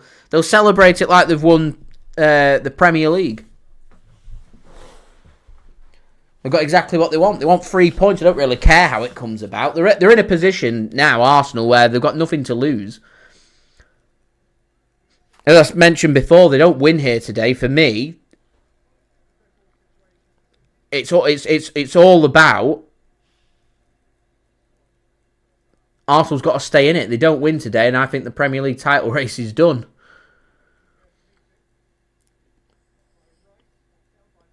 Akanji just knocks one back in and Raya will pick that one off. Adrian, we do. To be honest, there's games. I look at games. I try not to look at it with a first choice, backup choice, second choice, all them terminologies. I look at the game and think there's games that suit players. Bernardo Silva, midweek. Club Brugge, you're not going to attack Man City, so pointless using Bernardo Silva in a deeper position. There's not the attacking threat that often coming forward. Putting him out wide is not going to suit him and it's not going to work. So I'd have rested Bernardo Silva because I knew that Arsenal will be doing exactly what they're doing here. And Bernardo Silva playing in a deeper role in midfield against Arsenal is the kind of game that Bernardo Silva loves and it will work there for him as it has so far. Same with goalkeepers. That's a great ball across. Arsenal will do well to keep that in. It's a dangerous ball across that. I think they've got themselves a corner. Have they? Oh no, I think they wanted a corner. Do they ever stop complaining? They literally just moan about anything and everything. Let's have a look at this. I think it probably should have been a corner, but yeah.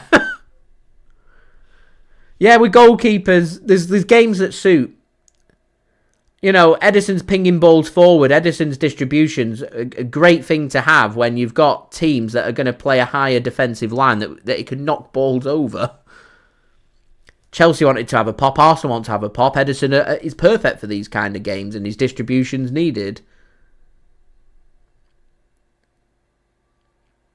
Now, let's have a look at, let's say, I'm trying to think of a game that Ortega would suit better. We've not really got one coming up because they're all teams that I think are more than happy to have a pop at City, but Leyton Orient's a good example in the Cup. I know it's a Cup game, but they're not going to have the capabilities to come forward and cause City problems, so the distribution could be there, but all you'll need to do is just simply play a pass before they're going to park the bus. City should deal with this. In the end, they do. So it's all about when one or two opportunities come about, have you got a goalkeeper that can make saves? Ortega can make saves. He's a better shot stopper than Ederson.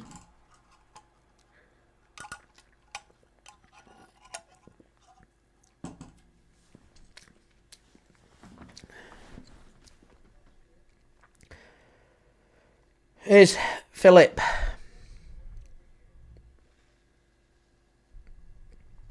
Marmoush drops deep to receive the ball. Josko Gvardiol gives it to Savinho. Good crossfield pass. These crossfield passes from City have been good.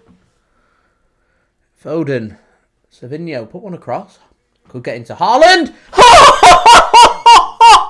Erling Haaland with the equaliser for Manchester City.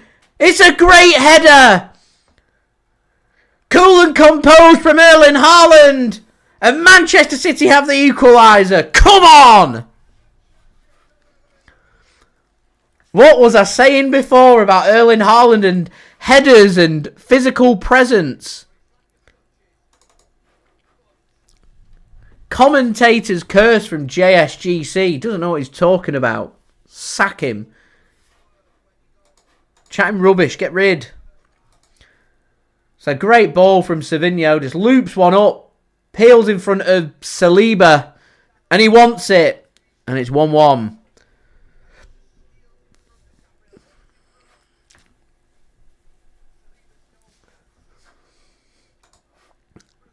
That's a good header. It's a good ball and a good header. It's been a bit of a pedestrian first 10 minutes. And this should open the game up now. As I was saying before, Arsenal have got to go for this. Arsenal have got to win this game. They want to win the Premier League title. They've got to win this game.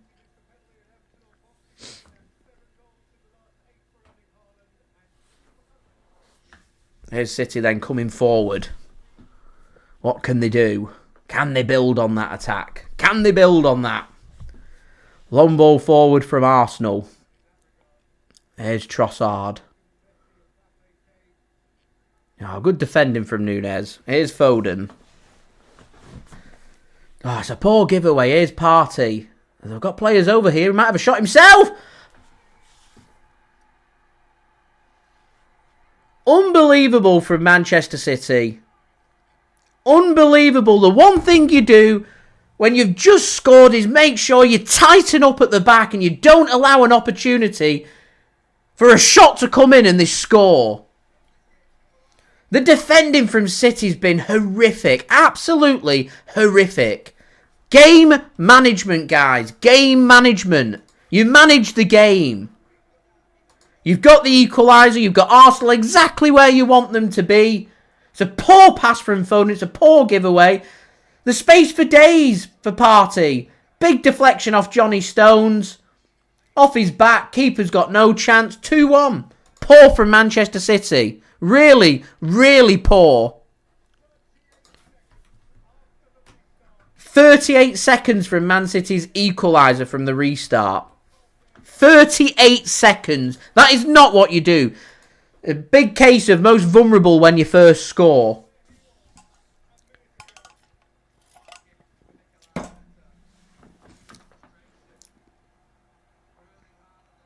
And the game plan for Arsenal is back to what they were doing before. Just sit deep now and defend.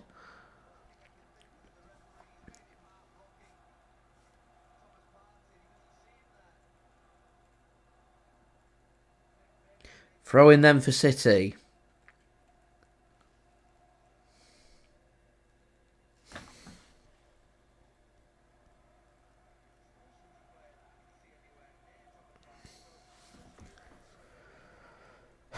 Everything's Man City's fault when it comes to their conceding, and they just make it so easy for opponents. The poor giveaway there from Foden, the massive Akanji mistake being pressed out into a mistake. Josko Gvardiol, lovely disguised pass. Here's Marmoush, squares one across, and good defending from Gabriel. Again, going back to emotional Arsenal. They rely so much on the emotion. They want the reaction from the crowd. They want to slow everything down. Fight tooth and nail for the emotion. To try and make it a feisty game. It was the same in their cup game against United. It came back to bite them and they went out. Scrapping and scraping, trying to keep it close. It's another poor giveaway from Foden. What is Philip doing there? The long ball forward should be cut off from Akanji. It's 2 now from Foden. 2. I agree. De Bruyne, bring him on. Terry, welcome. Black Roads, welcome. Here's Foden. It's given away again. Again.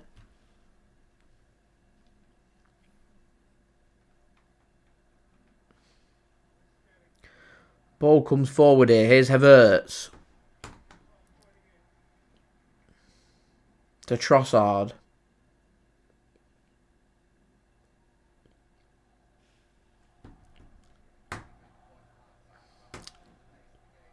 Here's Partey again and Havertz, and a good block from Manchester City. Now, I like Omar Marmoush. I don't think this game's suiting him. He'd be one of my changes. I think Grealish would come on for Marmoush. And I'd bring De Bruyne on for... Who'd I bring him on for? Probably Foden. Nunes puts the ball in. Cut off.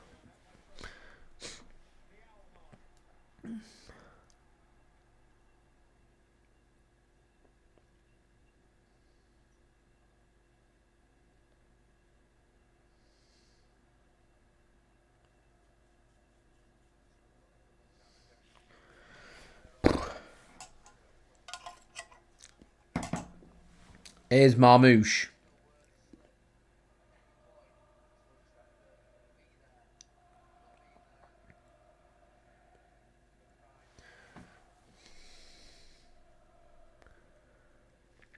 Do I feel a Marmoush moment of magic? I've not felt it today. I want to feel it. I've not felt it. I just feel like you want City's route into the game. You need someone that's going to disrupt momentum. And I just feel like Jack Grealish is an ideal player to disrupt momentum.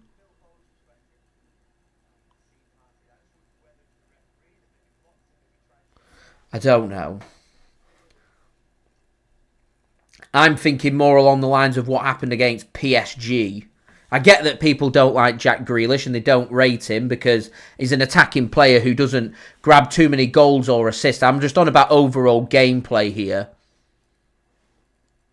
Yeah, we need somebody that's going to disrupt something. Preferably on that left-hand side. Because I think we've looked ineffective on that left-hand side. Because we're not getting Josko Gvardiol forward. Because we're needing him defensively. Because Arsenal are too good attacking and going forward. Anyway, guys, we've hit 100 likes, which is great. So let's go for 120 likes now. Here's Lewis Skelly. Goal. It's awful goalkeeping. Absolutely awful goalkeeping. He's doing Haaland's celebration as well.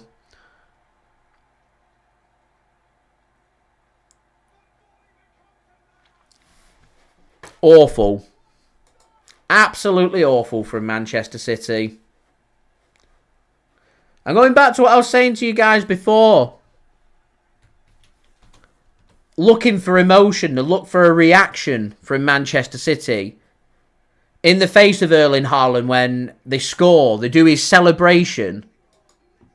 They're looking for the emotion, Arsenal, for the motivation for the game. Yet Manchester City have just... He just goes on to his weaker right foot. He has the shot, puts it round Stones. Keeper gets a hand onto it. He should save it. He should save it.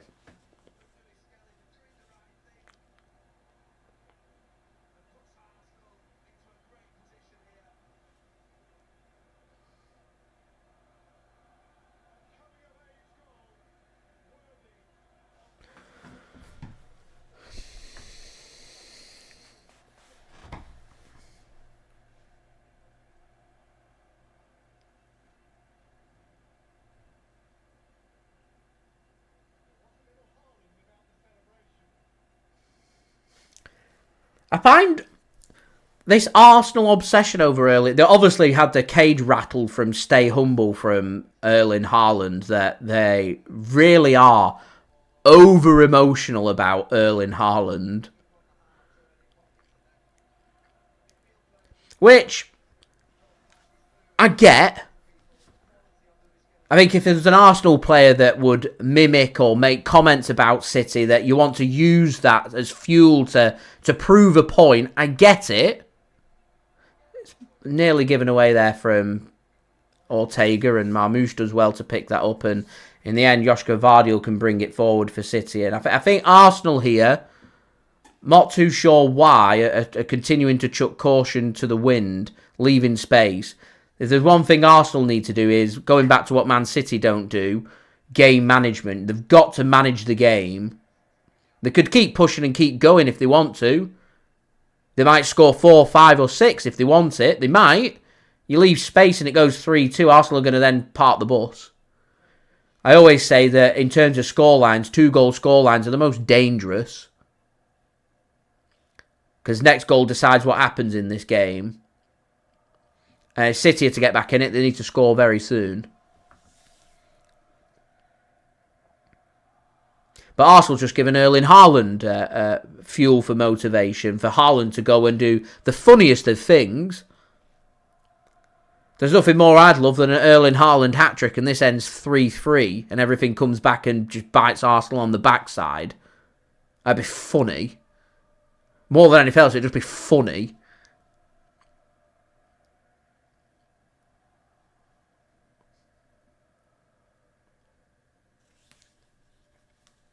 Here's Kovacic. To Foden. Here's Akanji. I don't get why we're not making changes. You're 3-1 down. It's not worked what we're looking for. This management of the game, this distribution, what they're looking for, it's not worked.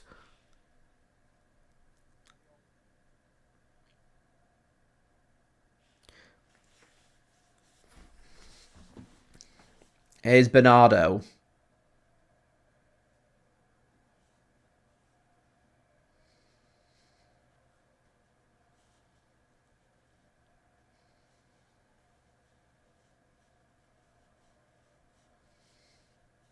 Kovacic knocks one over to Matheus Nunes.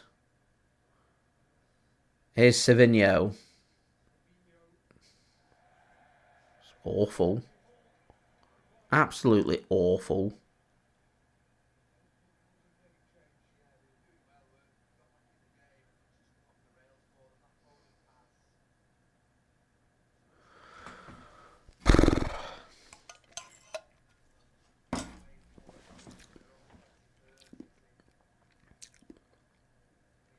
But I look at the Man City's bench. I'm looking at, there's players on that bench that can win games.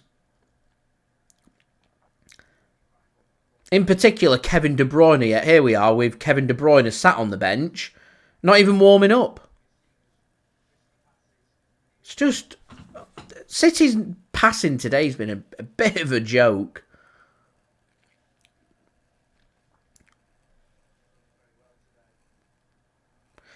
Really are coming up short. I'd like for us to try and get more ways to get Josko Gvardiol involved into this game from an attacking point of view. I've seen literally nothing of Josko Gvardiol coming forward. Here's Arsenal on the counter-attack. It's a 3-on-3 and it's not the best of passes, but Martinelli's still got hold of it and he has a shot, and this time we can make a save.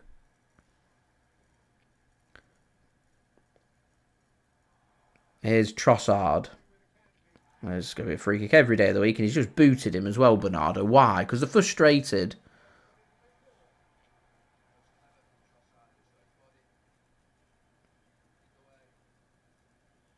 And this is where City have to be careful not to get involved in the emotion of the game and get frustrated, leaving after. What we don't want to do is go down to 10 men and have a player sent off and suspended for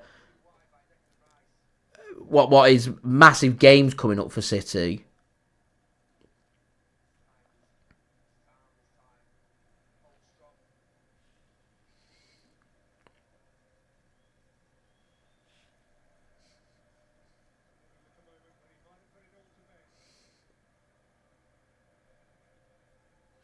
So, free kick here for Arsenal and more defending from set pieces for Manchester City.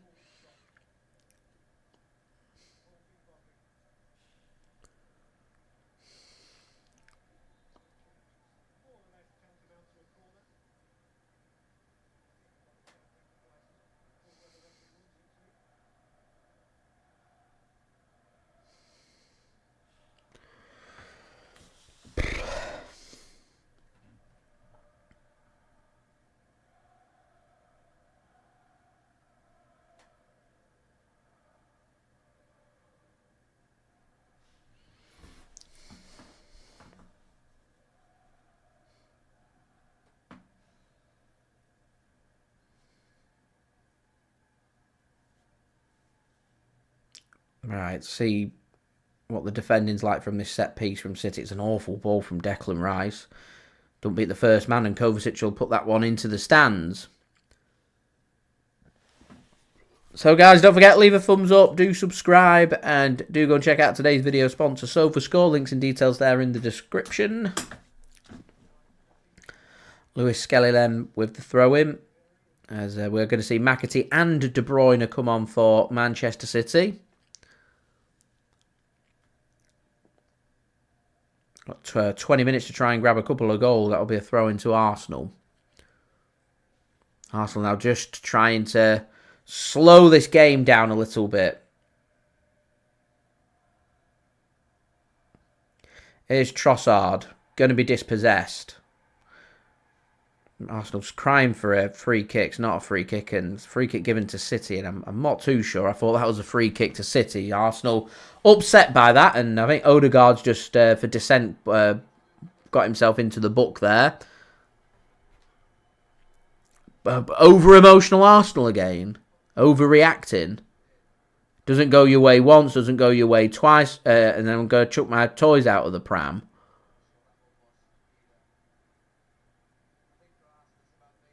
But this, again, Man City know what Arsenal are going to do. Why have Man City not been smarter about things? And play into their over-emotion, as Foden is going to come off. It's not been Foden's game today.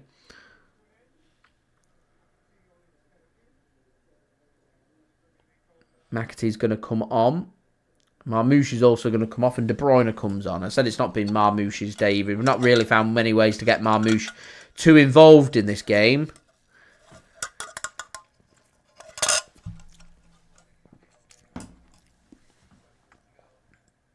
Here's Kovacic. I'll tell you one team that will be rubbing their hands at this is Real Madrid. They'll be watching this with keen interest. Press Man City, force the mistakes, is what they'll be thinking. Likes of Bellingham, Vinicius Jr., Rodrigo, they'll be rubbing their hands at this. Rubbing their hands. It's going to be a corner for Arsenal.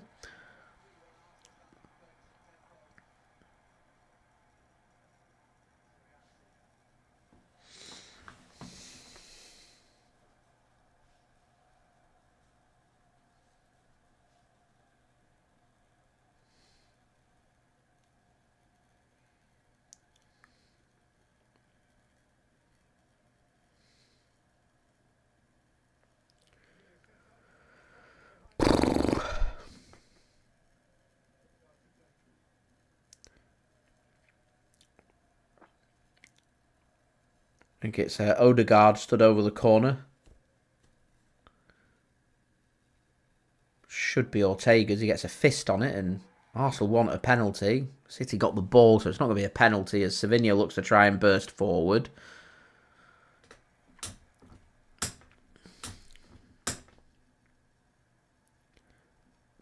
Here's Josko Gvardiol.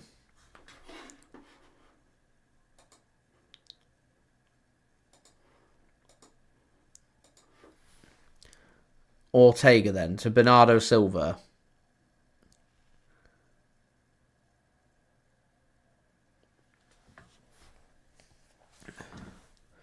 To Akanji. Here's Nunes. Adrian, no idea why he's waited so long. No idea. I think the changes should have been made as soon as it went 2-1. They'd always been involved in the game at 1-0. They worked hard and grabbed the equaliser. We had Arsenal where we wanted to, so it should be a free kick for Arsenal there. Lewis Skelly on Erling Haaland.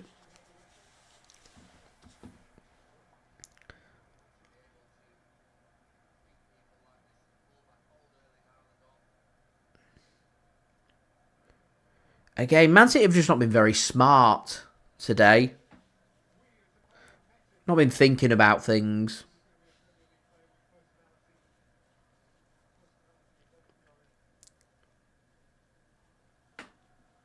I think at the end of the day, I think everything comes down to your defence, your defensive capabilities. Man City has struggled today because defensively they've just not been very good. You don't win big trophies through your defence being very good. And we keep facing that, no Ruben Dias, and all of a sudden Man City aren't very good. We cry out for Ruben Dias, yet, we brought defenders in. The young players. So it's going to take a bit of time for these young players to come in and make the difference for City. I'm not just talking like a year or two. Normally I say 2 seasons under Pep. The players are that young, it's probably going to take them 4 to 6 years before you start to see them enter the prime and become the best versions of themselves in the likes of Khusanov and Vitor Reis. It's great that they're thinking about bringing the average age of the squad down. And when the young lads are playing and they're making mistakes, then okay, I can forgive. I can. It's going to be a learning experience for them. But I'd look at City's defence and, Akanji's being exposed. I keep saying Nunes isn't a right back.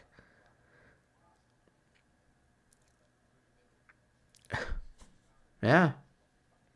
Just not been very good from City. Oh, it's 2-on-2. Here's Martinelli. He's got the support of Odegaard. He's gone for Kai Havertz. Even Kai Havertz is scoring past us.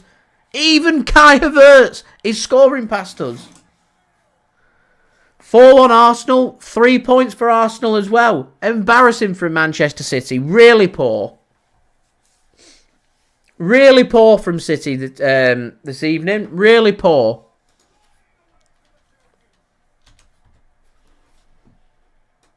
Absolutely all over the shop.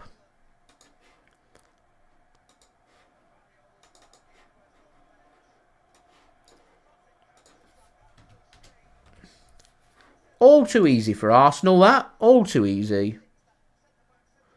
One winning back of the possession, 1 ball forward, 1 opportunity, bam. We're going back to it again. Defences. You want to win titles, you want to beat good teams, defences win games.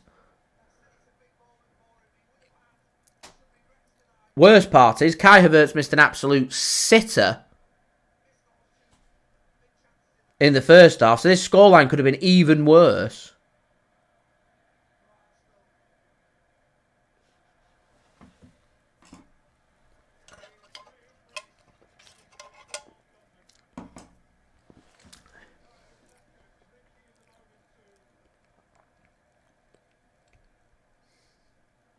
Arsenal fans doing a Poznan now.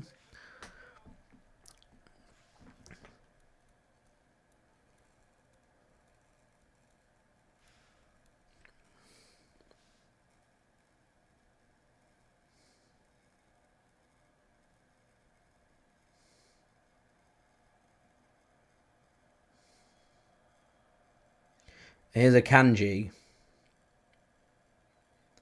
To Ortega.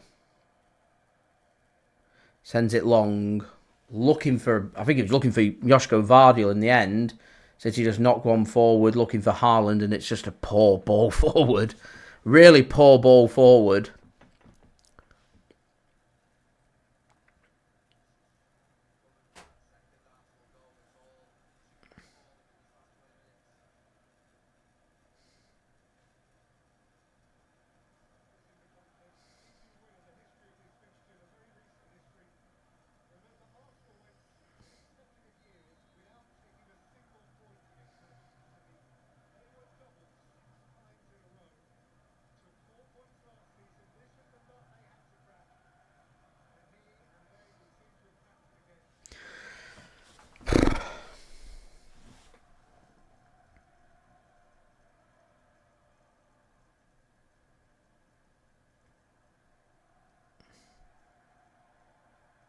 So City are just all over the place. All over the place.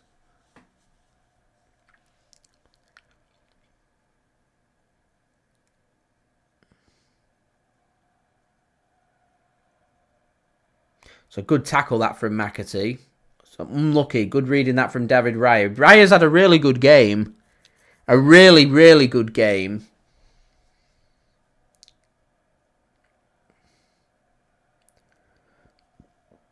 Josko Gvardiol sends the throw into Kovacic, who's just bullied off the ball, and there's Stones playing everybody onside for the forward pass to come in. And it's going to be a corner for Arsenal. Just...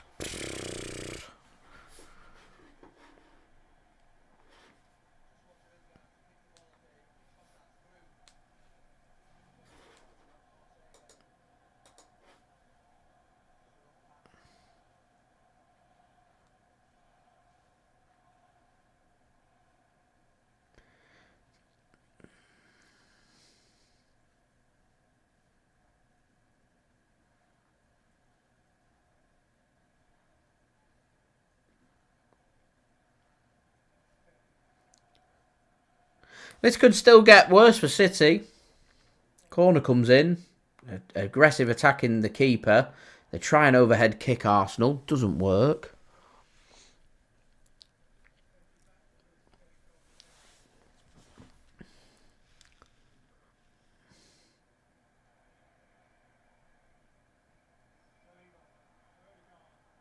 Arsenal again. The biggest problem I've had from this game has been how easy it's been for Arsenal. How easy it has been. We went 1-0 down early on. We found the equaliser. We worked hard. We grew into the game. We worked hard. We got the equaliser. We got what we wanted and what we were looking for. And it's funny what one poor pass does for Manchester City to undo the hard work. Conceding that one goal, the head drop, the game management, it's poor from City. Defensively, I already know that Manchester City aren't the greatest. So defensively, if you're not brilliant, you've got to attack and keep going. And since we've equalised, have we offered anything in attack? Have we done anything? Literally anything? They've not... I don't recall City having a single shot since scoring a goal.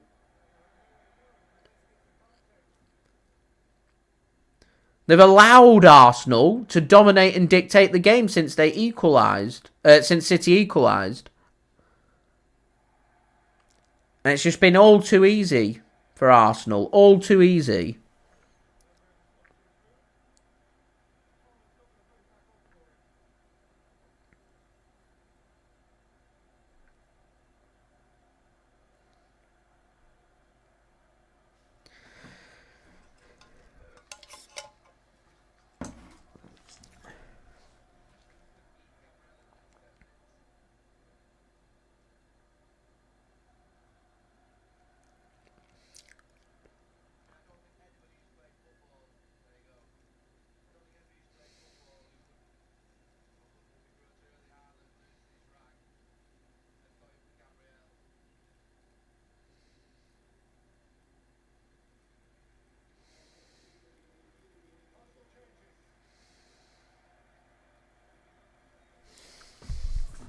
Arsenal choose to make some changes now.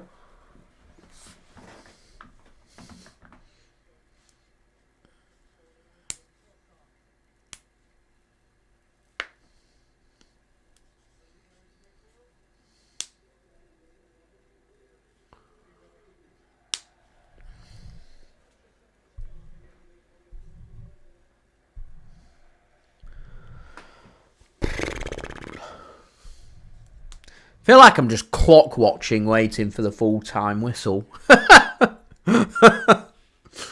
Like it's not going anywhere. We're not doing anything. Anyway, City have got 6 days of reflection to recover and think about what they want to achieve. I'm just hoping we can get a favour off West Ham tomorrow against Chelsea. I never know what to expect with Chelsea. Normally I'd look at it and say they're at home. It's a bit of a foregone conclusion. Chelsea will win that game, but Chelsea have been a bit inconsistent, and I won't rule out West Ham taking some points, but even if they end up winning the game, Chelsea, they'll go into the top 4. The race for the top 4 is not over. City have got to, for this second half of the season, they've just simply got to think about home games against Newcastle, against Liverpool. You've got to win your home games. Away from home, form's not been that great, but they've really got to think about winning your home games. There was a good performance against Chelsea. They won that game, and I'm confident that a similar performance, we stand a good chance of beating Newcastle and potentially Liverpool as well.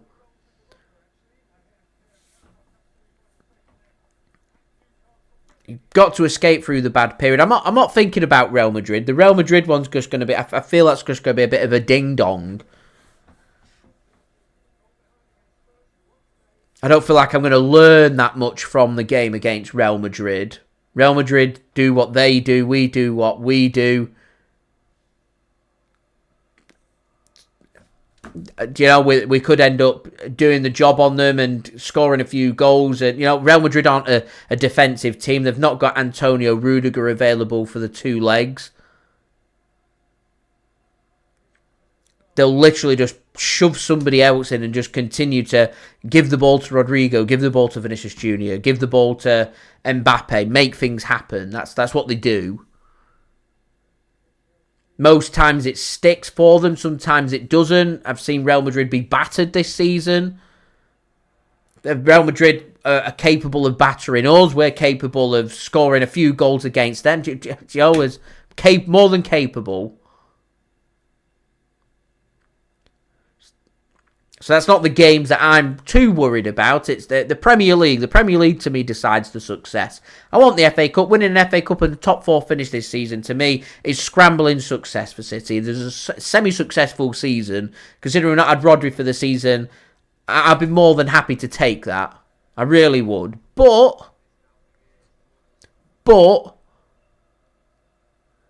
to me, the do-all and end-all, like the bare minimum has to be your top 4 finish. At the moment, we're scrambling and battling for the top 4 spot. And it's going to be very difficult for us to get that top 4 spot. Very difficult.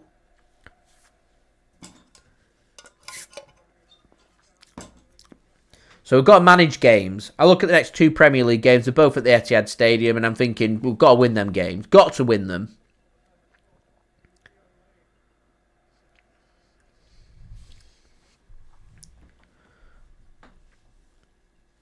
We're just going to have to chalk this one off as defensively just not at the races, and game management once more poor from Manchester City. And we've got to be looking now, 36 hours or so left of the, less than that. What is it, like 29 hours or so left of the transfer window. We've got to be thinking of signing. I still feel we're a fullback short, letting Kyle Walker leave, and obviously we're still not added a central defensive midfielder, so yeah.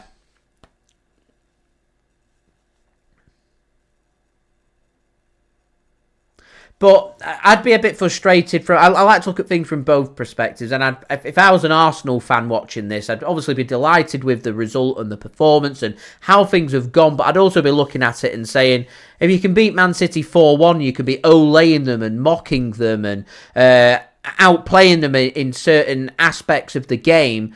You've got to be asking yourself, why are you so far behind Liverpool that you're on the last legs of a Premier League title race in February? That something's seriously gone wrong for Arsenal this season due to their lack of inconsistency. That they have got the performances capable to compete at the top end of the Premier League. They've just not been consistent about it. We haven't. We're not capable of competing at the top end of the Premier League because we're just not good enough this year. I know there was a couple of murmurs about, I want Man City to win the Premier League, unbeaten runs and winning every game between now and the end of the season and stuff. It's just completely unrealistic. Normally we see City, business end of the season, 10, 11, 12, 13 wins in a row and things. It's not going to happen. It's not going to happen this year.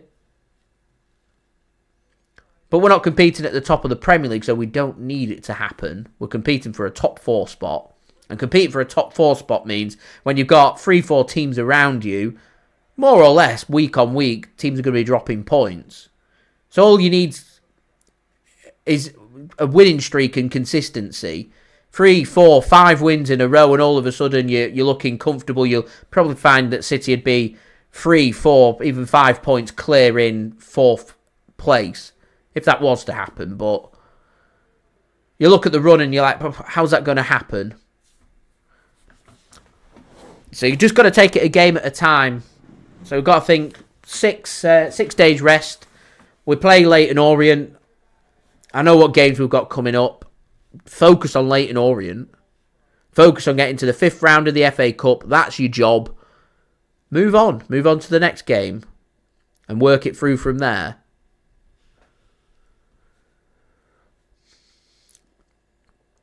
This has been a frustrating game for City because I thought, considering we went 1-0 behind after 2 minutes and could have been 2-0 down after 5 minutes, but for the offside flag and the sitter miss before from Arsenal, as that's a good ball squared across from Arsenal, good keeping from Ortega. We're into the first of 3 minutes, so we've only got 3 more minutes of punishment to take. And the job is done.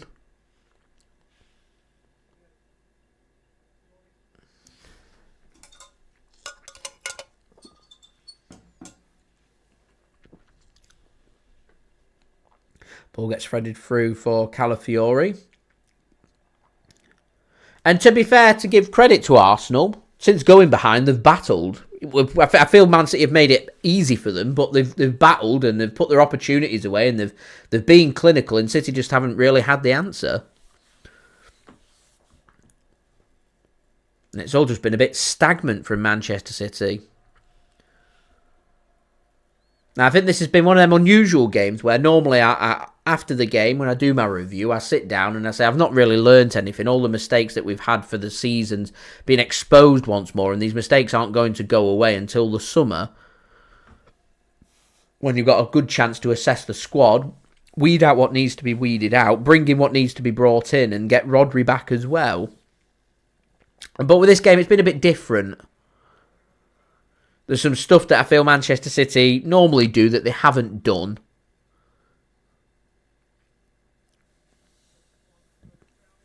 I'll digest that more in my match review up after the game. I am probably just getting the live stream upon the full-time whistle.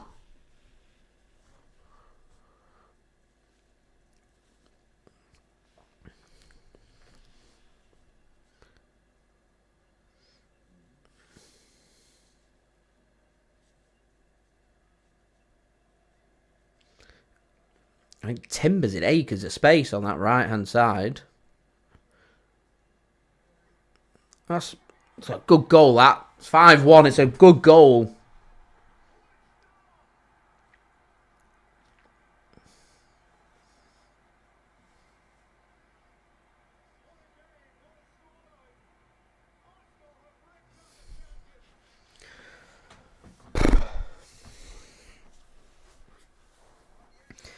It's a good finish. I'm making no comment about Man City's defending. It's a good finish.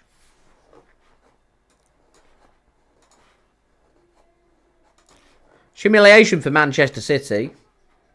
You want to compete in the Premier League, you shouldn't be losing 5-1 to anybody. Let alone a team that if we won today, we go 3 points behind. A bit of a reality check this, actually, for Manchester City. Had a good 2025 domestically so far, but this performance today has not been good enough by any stretch of the imagination. Normally it's midfield battles that's to blame, but today's not been about midfield. Today's all about defence. It's a good win for Arsenal. The referee blows the full-time whistle. Thank you so much, everybody, for tuning in. Much appreciated. Do subscribe. We've got plenty more City content to enjoy. The roller coaster of Premier League season for you. I know today's a difficult day, but we'll reflect and we'll push forward from there. So yeah, don't forget, subscribe. Social media links in the description if you want to go and follow me on my Twitter, Instagram and TikTok. That'd be great. Do leave a thumbs up. 120 likes is the aim. We're just 8 away, so any help towards that would be much appreciated. And also don't forget, leave your thoughts in the live chat as well whilst we are live for the next minute or so. Do go and check out today's video sponsor as well, if you so wish, which is brought to you by SofaScore. They'll keep you up to date with all the latest football scores, along with the latest match information, the match statistics, and so much more. It is free to download, so do go and check it out. Links and details there in the description, or use the QR code on screen. And yeah, we're on my promo video, and we'll end the stream there.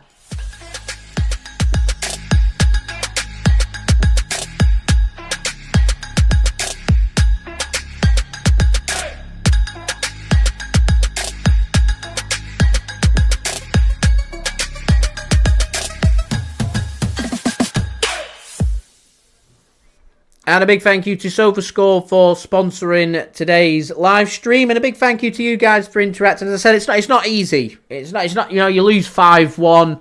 It's a very emotional game. Obviously, Arsenal's got a big point to prove for a long stretch of the game. For the first 55, 60 minutes, Man City are in and around where they could scramble to get the game to be, fallen to pieces in the last 30 minutes or so. Big question of the mentality. We've got 6 days off, so regroup, focus one game at a time, focus on Leyton Orient, and do the necessary business that's needed for the remainder of this window with the short time that is left, and push from there and see where we go from there.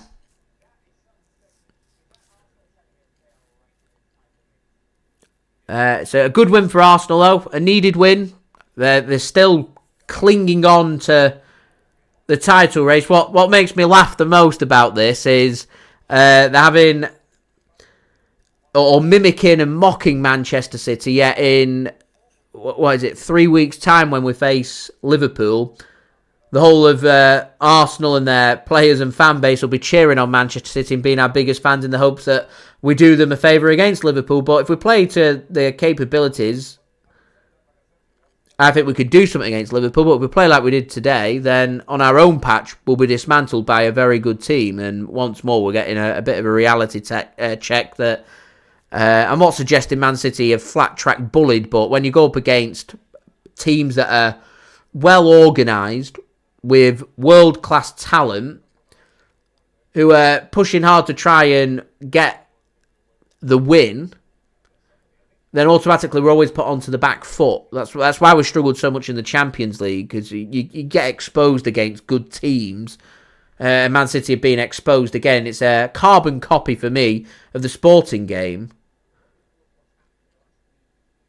For large chunks, we compete and then we self-destruct. You make the mistakes, you concede, and things don't go our way. We go behind again, and from there the heads drop, and it's just all-round disappointing. Anyway, we'll be back again. I'm not going to be doing a live stream, unfortunately. I'm busy for the Leyton Orient game on next Saturday. I think it's the 8th of February.